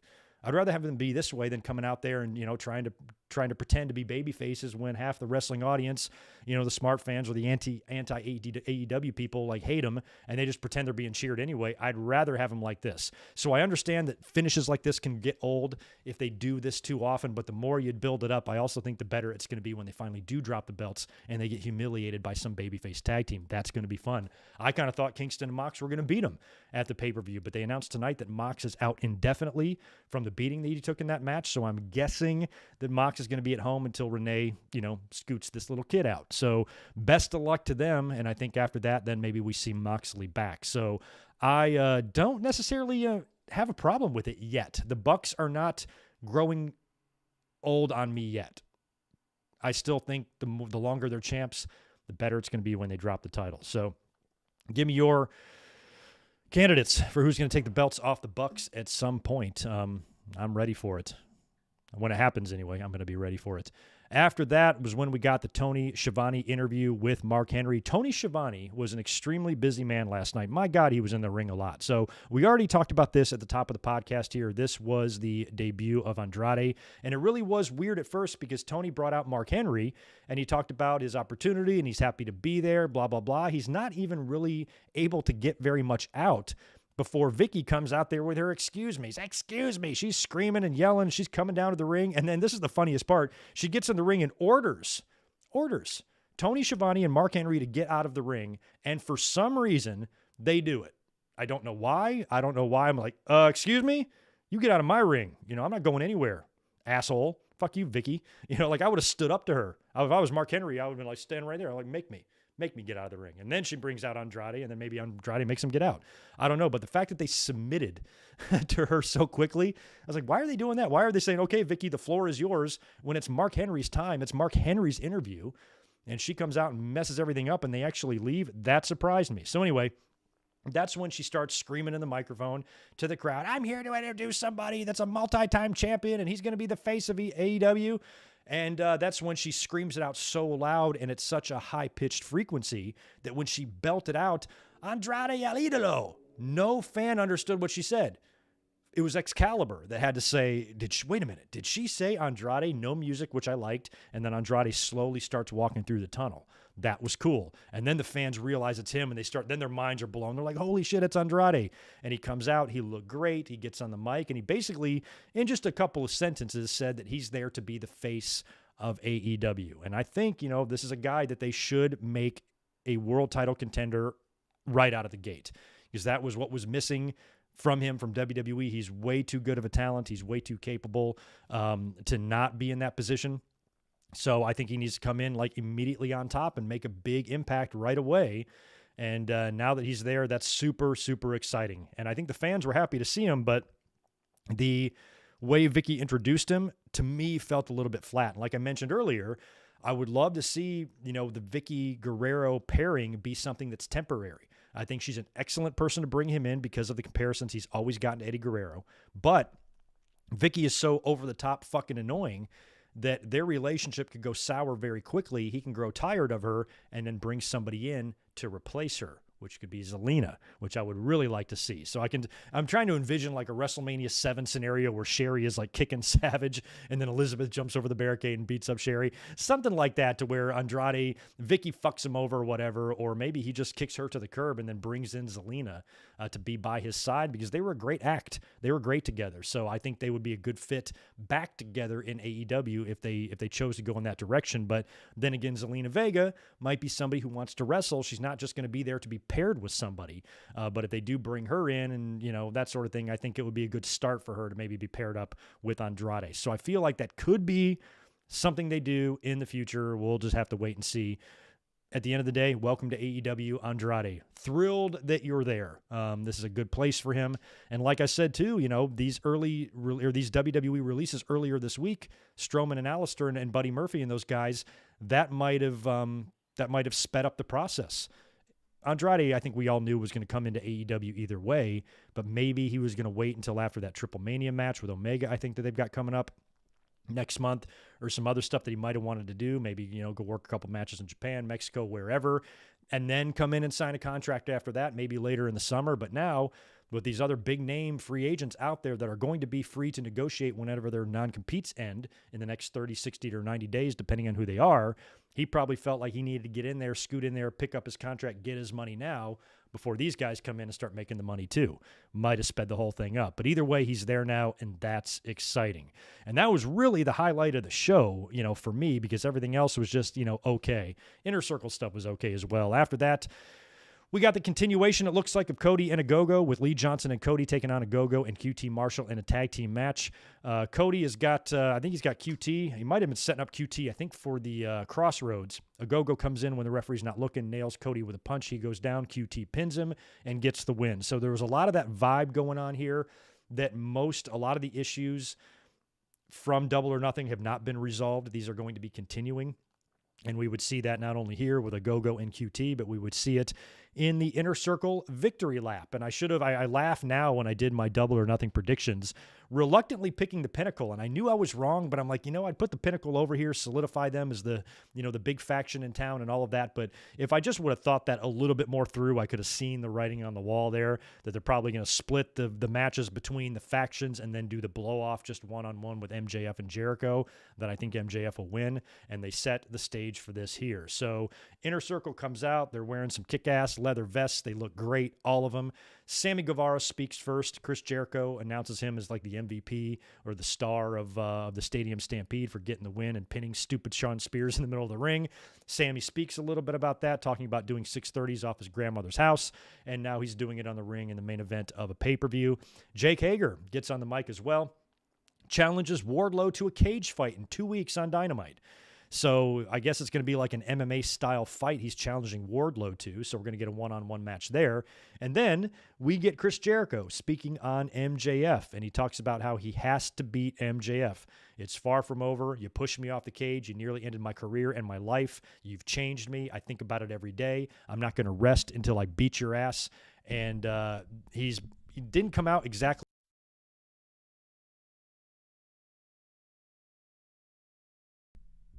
We got a challenge on the horizon between Jericho and MJF. Not sure if they're going to get that done prior to All Out. I would think they would. I mean, All Out is a long time away. This is September we're talking about. So whatever is between now and then, Dynamites, Fighter Fests, whatever, I guess that match will happen there. And when it does, I think that's going to be another big career-defining moment for MJF. I think he's going to beat Jericho, especially if Jericho goes back on the road with Fozzy or anything like that goes on, which I don't know. Haven't checked if Fozzy's got any tours scheduled yet or anything. But if they do, that could be a good sign that, MJF is going to go over in that blow-off between those two. And then maybe Jericho leaves and does a Fozzy tour and comes back.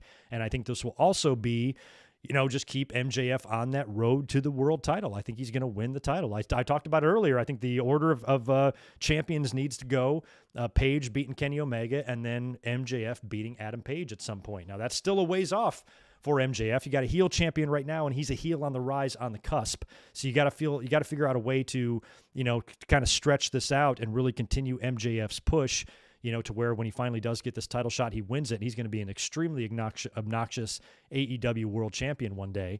But I think MJF beats whatever babyface beats Kenny Omega. That's the trajectory I feel that MJF is on. And we'll see how that goes down the road, but we're going to have MJF and Jericho have one final battle.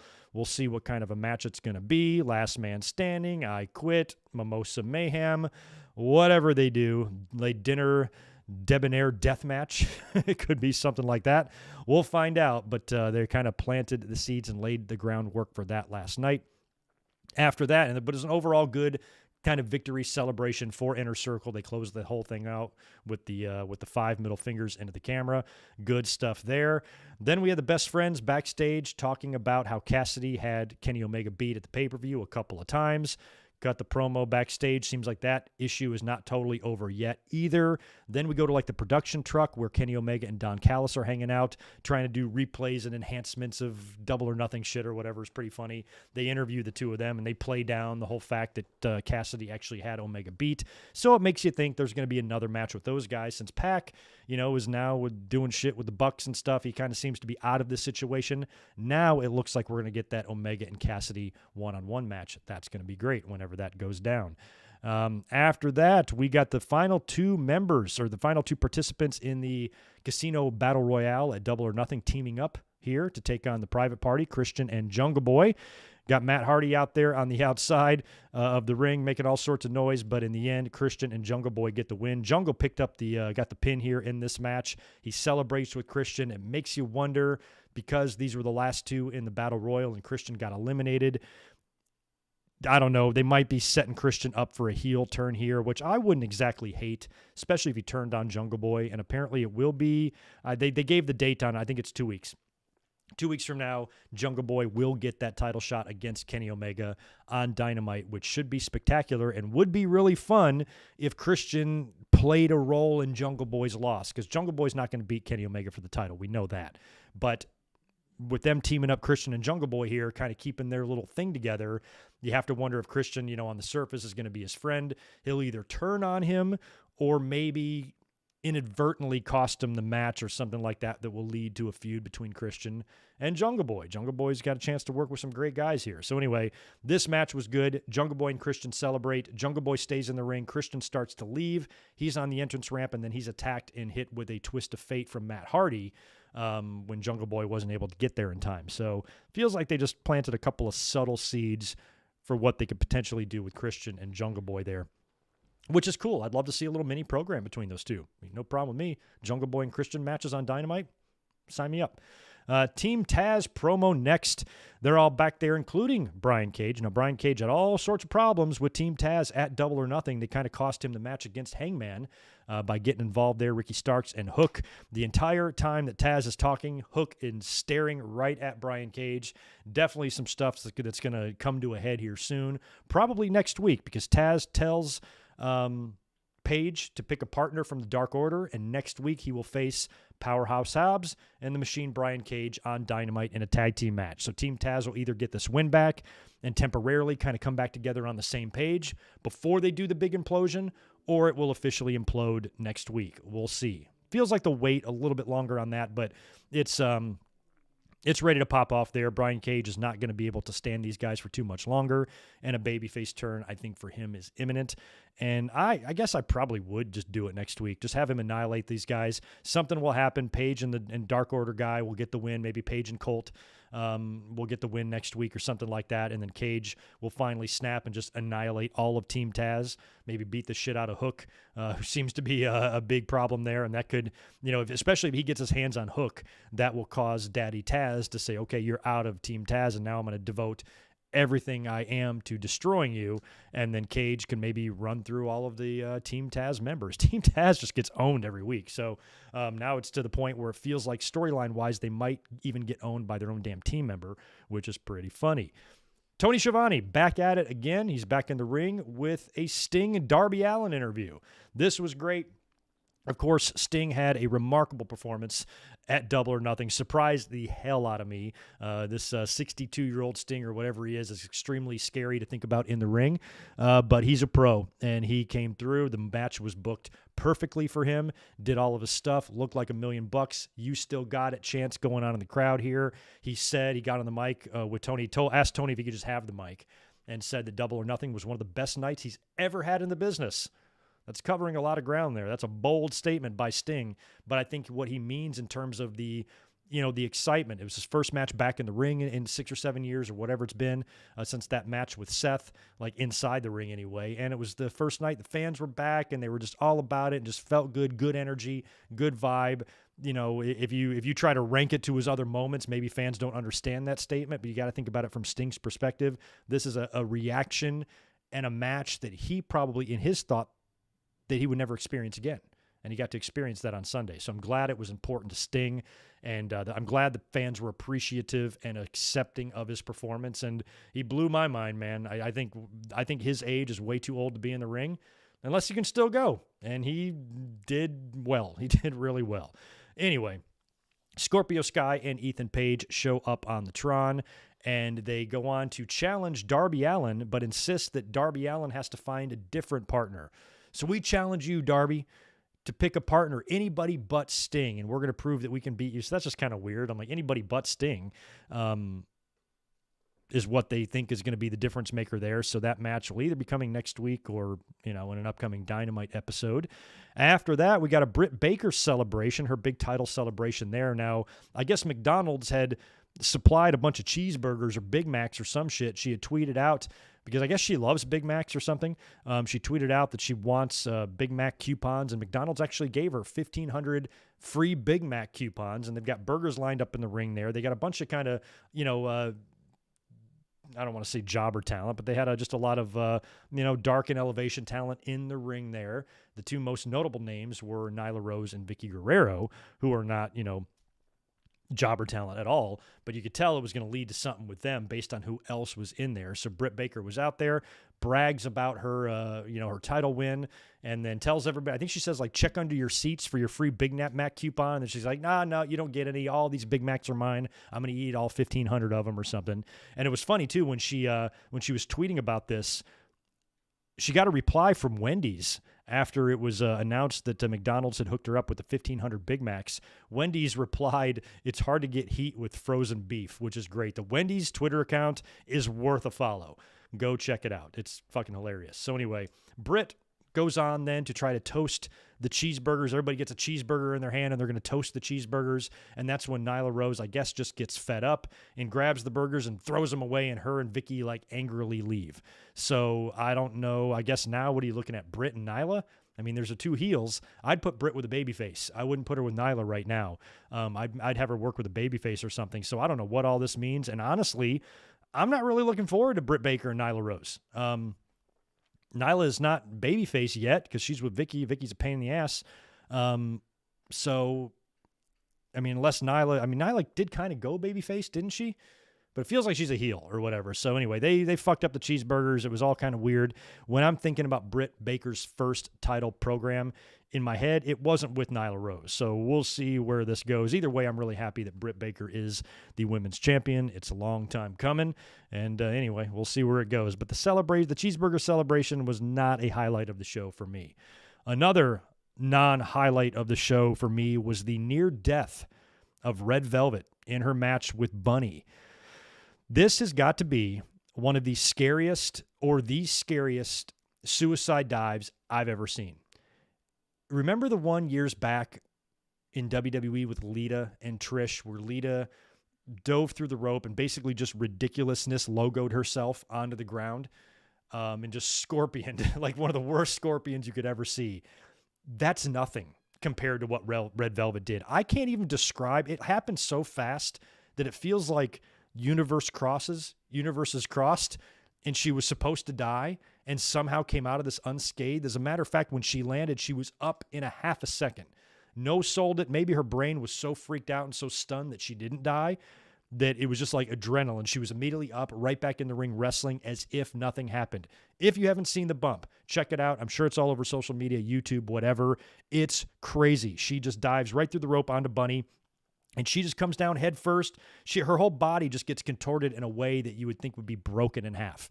And it was one of the worst things I've ever seen. And I'm so glad she's okay, because Red Velvet is phenomenal. She's a great worker, and she's really good and athletic and fun, and she's only going to get better. And it almost nearly ended in tragedy last night. So I am thanking my lucky stars that Red Velvet is still with us. That was a super, super scary dive that she botched, and I'm so, so glad she's all right. Whew. Anyway, she recovered to win the match and beat Bunny, which is good because Red Velvet's awesome, and I'm glad she's okay.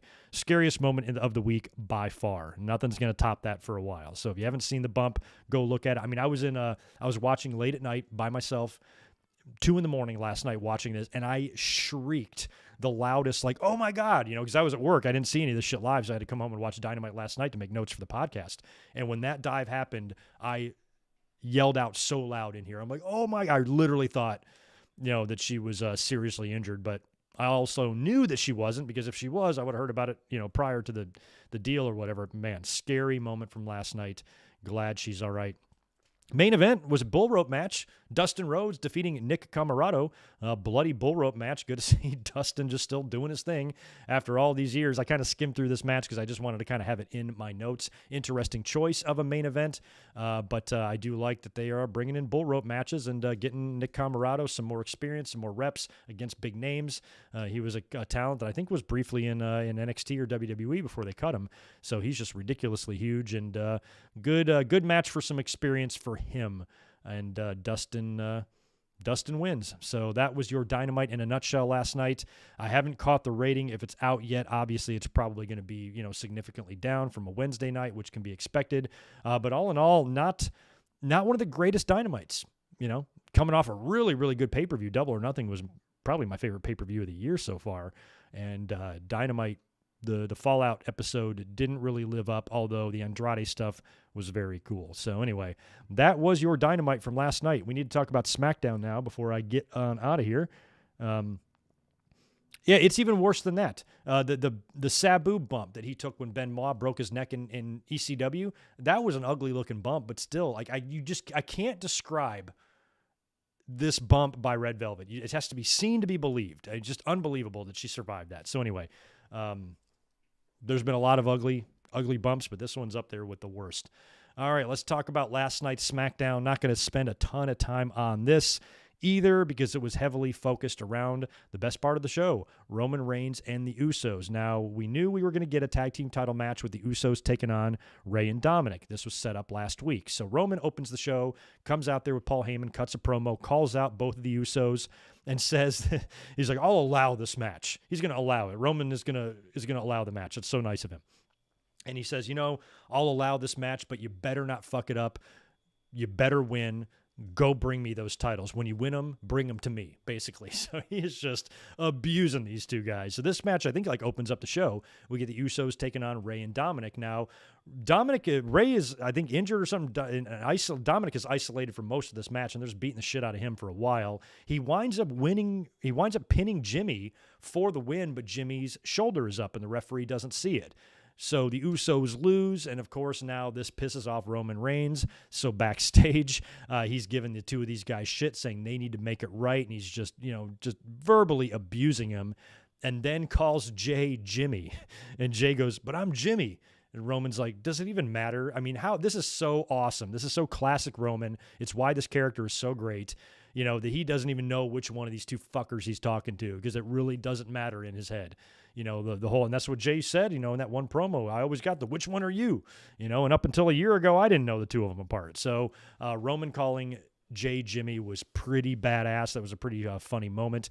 And he tells them that they better go make it right. Go find Sonya or Adam Pearce or whatever and go get yourself a rematch. They do. They go find them. At first, I think they were going to take it under advisement and then eventually grant the rematch for later in the show, which I believe closes the show. So we'll fast forward to that. We get the Usos and the Mysterios again, and now it looks like the Usos are on the verge of losing again to the Mysterios, and that's when Roman has enough. He jumps in the ring and attacks Rey Mysterio, and Dominic beats the hell out of both of them, which I had mentioned weeks ago that when Dominic and Rey won the titles, it should lead to like the Usos beating him for it, and I would love to see sometime between now and SummerSlam, Rey Mysterio get a match against Roman Reigns. Rey did great in his match with Brock. Dominic was even a part of that. I think Rey and Roman could do great things, in between pay-per-view. Maybe put Rey and Roman at Money in the Bank for the title. I'd have no problem with that. That would be a fun match. Roman would kill him, of course, but it would be a fun match and good for Rey. They might have set the table for that here. Because I still think what's going to wind up happening is the Usos will take the belts from Rey and Dominic eventually. But Roman basically just takes matters into his own hands here. He ends the match himself, and he physically beats down father and son. And I guess that's how the show goes off the air. So I still think something's going to happen here with the Usos. They're going to take the belts. But now that Roman is in the ring, beating up Dominic, beating up Rey Mysterio, I think my wish might have come true. I mentioned this like 3-4 weeks ago, that I hope that it leads to Rey and Roman in a title match. And you got some time to kill now between now and WrestleMania, or I'm sorry, and SummerSlam. So you got, Hell in the Cell coming up. You could just do it there. I think I said Money in the Bank. Hell in the Cell is what I meant. You could put Rey and Roman at Hell in the Cell just in a title match if you wanted, or you can wait and do it at Money in the Bank. I don't know. But I would definitely do this match one-on-one if you can, because otherwise I don't know really who Roman is going to work with for the title in the next pay-per-view or so. Really don't know. So anyway, that was kind of like the highlight of the show there was what went on with all of them. We also had an Intercontinental title match that was also pre-advertised. It was Kevin Owens taking on Apollo Crews, and they announced that Commander Aziz, who had fucked up the match last week, was going to be banned from ringside. So when Owens is making his way to the ring backstage, he's attacked by Aziz in the locker room. Aziz beats him up, so that means he has to go into the IC title match against Apollo, not 100%. Apollo, of course, beats him, hits him with a DVD on the apron, and then brings him in the ring and pins him for the win. Sami Zayn shows up, starts taunting Kevin Owens, getting in his ear when Owens is laying there and all of that. And I also think that Kevin Owens was on Talking Smack last night with Paul Heyman, and I didn't really see it, but from what I could tell, it looked like he was kind of owning up, like, hey, this is my fault. I'm not even mad at Commander Aziz. Like, I should be better than this. I should be able to see this coming. Any lack of success I've had lately is kind of my own fault. And, of course, they're continuing the deal with him and Sami Zayn, which is pretty fun. So Apollo remains your Intercontinental Champion, and Owens' story continues. That's how you do it. Good job, WWE. After that, didn't care much for this segment. Bianca Belair's in the ring talking about Bayley because they've got the issue going on. Bianca challenges Bayley basically to a match at Hell in the Cell. Not in Hell in the Cell, but at Hell in the Cell. And that's when Bayley appears on the Tron. She's laughing hysterically. She basically accepts the challenge and then continues to laugh. And then all of the screens in the Thunderdome turn to Bayley's face, and it's just thousands of Baileys laughing at you. It was giving me a creepy vibe. So anyway, Bayley and Bianca Belair are set for Hell in the Cell. They basically just rehashed the entire Baron Corbin Shinsuke Nakamura from last week and did it again. I like Rick Boogs. He's awesome and everything. I think the pairing with him and Shinsuke is fun, but this was the best example of copy and paste I've ever seen, so not much to say there. And another match I just kind of wanted to mention because it made me think about her was Carmella. Carmella defeated Liv Morgan. Liv Morgan is still with Raw, luckily, or still with WWE, luckily. So she was not released with Ruby, but she took on Carmella here, and Carmella beat her. And I got to thinking about Carmella. I'll bet you $100 they move her to Raw when fans come back, right?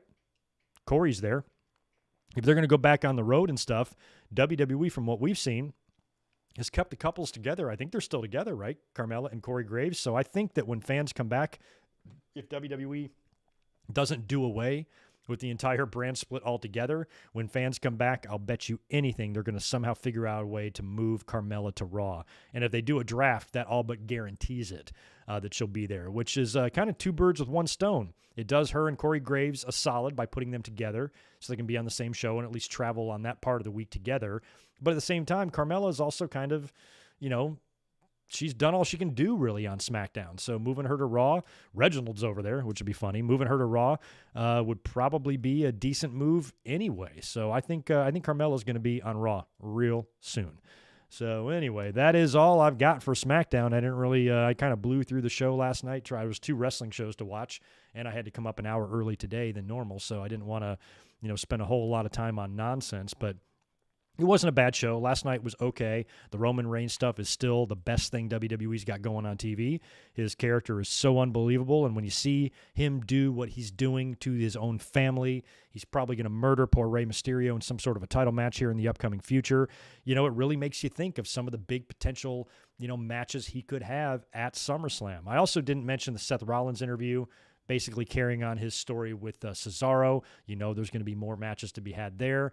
So, when you think about Roman and stuff for SummerSlam, unless you put him with a Seth Rollins or something, there could be a very interesting possible matchup there with a Brock Lesnar or even with a John Cena. So we will see. Howdy, Sunny Man. Howdy, partners. Good to see you.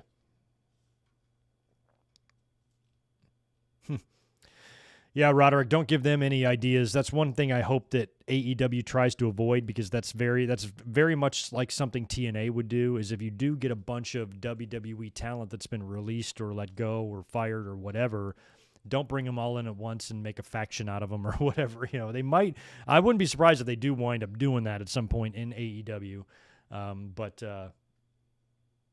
I'd probably hold off on it if I were them. Oh, thank you. All right, Kendrick Jones, WWE made it official. That must have just been announced now. We talked about that at the top of the hour. Yes, Sean has just tweeted this now. SummerSlam, Saturday, August 21st from Allegiant Stadium in Las Vegas. That was rumored. We talked about this at the top of the broadcast, that was going to be announced officially, and apparently it was. So, yeah, there you go. Start making your plans. I know I am. I think I'm going to be there. The post-SummerSlam Raw, the Monday after SummerSlam, is here in San Diego. It looks like they're going to have a live event between now and then. After SummerSlam on Saturday, they're going to do a live event Sunday, I think in Denver, and then come here for Raw. So that'll be interesting. Man, it's going to be a full stadium, packed house. That's going to be fun. So anyway, we'll start talking in upcoming streams about SummerSlam plans and what we're going to do. Thank you for filling me in on that, because I was wondering I knew that was going to be announced while we were doing the podcast here. But luckily, it was already leaked earlier on about Vegas. So we kind of knew that, and now it is official. It is officially. Or it's officially official, is what I meant to say. See you later, Roderick. Adios. John Cena will be back at some point. Harold, I do kind of care about the Floyd Mayweather-Logan Paul fight, because, I feel like they've been fixed and shit and stuff, and I don't know. I just cannot believe Floyd Mayweather. He's never lost, right, Floyd Mayweather? So if he loses to this YouTube fuck, I'm just going to be blown away by it. So I don't know. When is that fight? Isn't it this weekend? Is Paul and Floyd this weekend? When is that fight? If he beats Floyd Mayweather, I'm just going to quit life. I don't know. If you guys can smash that thumbs up button for me while you're at it, too, I would appreciate it. We'll be getting out of here in just a couple of minutes here. I'm just going to scroll through and see if there's anything else I wanted to touch on, because I knew it was going to kind of be a light episode, because we were up here earlier on in the week talking about all of those WWE releases. And then here next week, we got NXT TakeOver in Your House coming up. We didn't talk much about NXT this week. I only caught blips of the show on Tuesday, but I do know they set up a fatal 5-way for the title with Cross, with Gargano and Pete Dunne and O'Reilly and who the fuck else? Gargano, Dunne, O'Reilly. It's not Balor, is it? I can't remember. Anyway, there's a fatal 5-way coming up at In Your House, and I think, I guess Raquel's going to work Ember, I think. I don't know. I got to look at the fucking card. So I think Todd Pettingill's going to be part of that, too. Oh, you're stronger than John Cena. Yeah, I am, too. The fight is tomorrow. Good. I'll keep an eye on that. We'll be streaming tomorrow night doing the Bret Hart A&E biography, so we'll make sure we mention something about that. Yeah, tomorrow is the fight. God. Because that other one was really recent. Like, this doesn't... Like, when was that Ben Erskine fight? Wasn't that just a few weeks ago? Like, this is all the training. You're fighting Floyd Mayweather, the only guy in history that's, like, never lost a fight. Why don't put him in the ring? Put Jake Paul in the ring with what's his face? The big fucking ape that's champion that's been in WWE. What's his name? I forgot his name. Tyson something. Put him in the ring with him. Get his fucking ass kicked. But with Floyd Mayweather, he's smaller. You know, Jake's got height. Jake's got reach. Jake's got weight on Floyd, but Floyd's still Floyd. You know, come on. Floyd beat the Big Show at WrestleMania. If Floyd beat the Big Show at WrestleMania and loses to Jake Paul, that's enough. Quitting life. Shutting down the YouTube channel. Oh, Adam Cole. There you go. Yeah, Adam Cole returned on NXT. That's right. So Cole is back. I did like that Cole and Cross got in each other's faces a little bit. Tyson Fury, thank you. Yes, Luigi, I talked about Dark Side of the Ring already. We kind of opened up with that, or that was one of the first things we talked about. So just scroll back a little bit. You'll hear my thoughts on that. It was gnarly, and you'll hear all my thoughts. My God, I did not like watching that at all. One of the worst ones we've seen. Yeah, Cole and Karrion Kross getting into it I liked because, you know, Karrion Kross is a big menacing dude, and Cole, one of his biggest, the biggest complaints or critiques of him is his size. You know, he's small, but he's still fearless, and he's still very good, and he knows his value, and he knows he's one of the best wrestlers in the world, and from an in-ring perspective, he's 100 times better than Karrion Kross. You know, but Karrion Kross has got something that he doesn't have, the look, the size, the believability, the presence, you know, all that kind of stuff. So, you know, to see them eventually maybe do a one-on-one deal would be pretty fun because Kross, I think, should just continue to roll. Whenever they're grooming somebody to take the belt off of him eventually, probably going to be Kyle O'Reilly, could be Walter, something like that. But, you know, until then, keep making him look unstoppable. And I think that's what this Fatal 5-Way is designed to do. You know, it's much like, you know, how he did the match, the hardcore match with Santos Escobar, and it was basically 3-on-1. He just beat the fuck out of all three of them. He's going to come out of this 5-way match, you know, winning, and he's going to look pretty strong doing it. So that's good. Zane G, appreciate 5 more from you. WWE AEW partnership with the Most Wanted Treasure Show, or is it completely separate, or does the company have to ask the other? I don't know with that. I think somebody like Jake, I would think, has probably got a contract that's will allow him to do that. And AEW also seems, you know, relatively cool when it comes to stuff like that, because one thing they have to understand and remember that it's promotion for their own talent. I mean, Jericho went on Broken Skull Sessions, you know, and a large part of that podcast was an advertisement for AEW. So I think they know that it doesn't hurt anything, and it wouldn't, you know, to not allow Jake to be on that would be a shitty thing to do. You know, even, you know, WWE or not, or competitor or not, it's a minor show. It's on A&E, so I don't know how all this works. It's in, you know, cooperation and conjunction with WWE, but at the same time, it's an A&E produced show, so I just don't know. But it was kind of cool to see Jake on there, to see him on WWE and, you know, AEW programming. But he's also a guy, you know, that's a legend, that if he was asked to do that, and Jake called Tony and says, hey, WWE wants to have me on this treasure hunt show, I would think and I would hope that Tony Khan would be like, yeah, go ahead, do it, you know, kind of thing. So I don't think that would take him just a couple minutes to get something like that approved, hopefully. And there was no pushback at all. But I do think it's cool. But I don't think AEW and WWE have any sort of partnership or whatever. It's just a deal where, you know, it's a per deal basis. You know, you just judge every situation. You know, it wouldn't be in anybody's benefit to not allow Jake to do that. It would be something you would think WWE would do.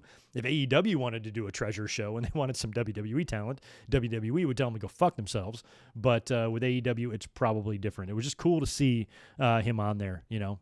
The fact that he's an AEW guy. We've been seeing a lot of that, you know, we've been seeing a lot of that crossover, you know, how worried that can WWE really be if they're willing to let, you know, Andrade, Strowman, Aleister Black, a lot of these great talents go over there. So,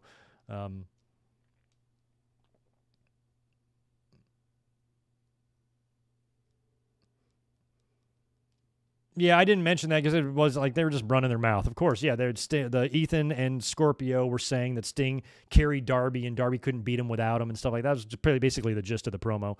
It wasn't really a very important piece of the story, I don't think. But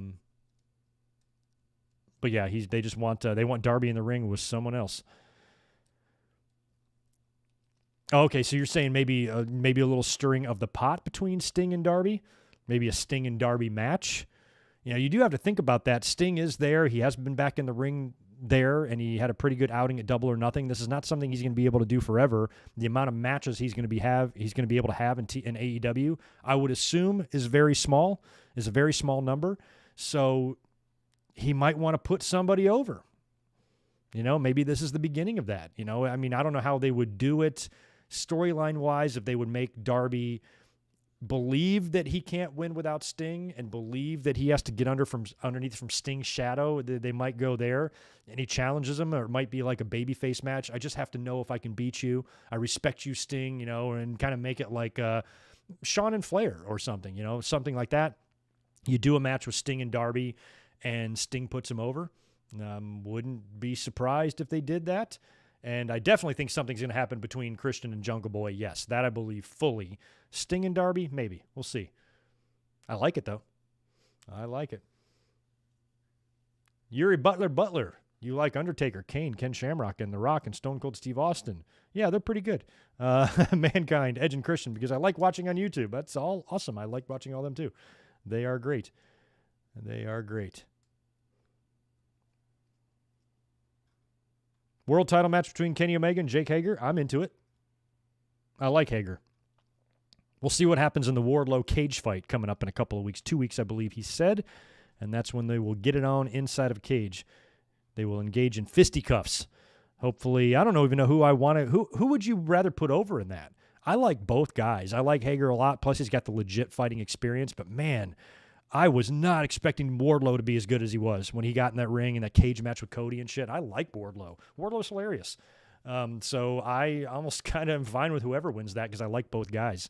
But I guess in storyline, you might put Hager over in that situation based on he's the one with that type of experience. But in a match like that, I'd kind of be cool with whoever goes over because I like both guys. No dog in that fight for Greg. But anyway, I got to pack up my job here and pack up my situation and head on to my job, because I got a long Saturday night at work tonight. But I want to thank you guys for being here this afternoon. It was a lot of fun. Don't forget, 2 big days of streaming coming up Sunday and Monday. Tomorrow night, immediately following Bret Hart's A&E biography, we will be up here with a full review on the episode. Looking really, really forward to that, to talk some Bret Hart. I need that. I just need to kind of do that, have something fun, a topic that we can all love and enjoy and have a good time with. We'll be up here tomorrow to do that. And then on Monday, like I said, Raw has been the shits lately. We're not going to spend a ton of time on this 3-hour shit show that we're going to get. We know we're going to get a title or a contract signing between Lashley and Drew. We're going to get a whole bunch of awesome stuff between Riddle and Orton. But beyond that, it's going to be a lot of nonsense. So we'll spend 10 or 15 minutes quickly reviewing Monday's Raw, and then we will review a classic Monday Night Raw episode instead and talk about the good old days from 21 years ago when WWE switched over to the TNN network in September and Austin came back on Raw. That's the episode we're going to talk about. Both links are on my channel right now. I should have put them in the description, and I did not because I suck. But if you go over to my channel right now, just click out over there, set your notifications, set your reminders, and you can join us tomorrow night after Bret and Monday night after Raw for a couple of really fun streams. You guys enjoy the rest of your Saturday afternoon. Hope you have a great one, and I'll catch you tomorrow night for some Hitman talk.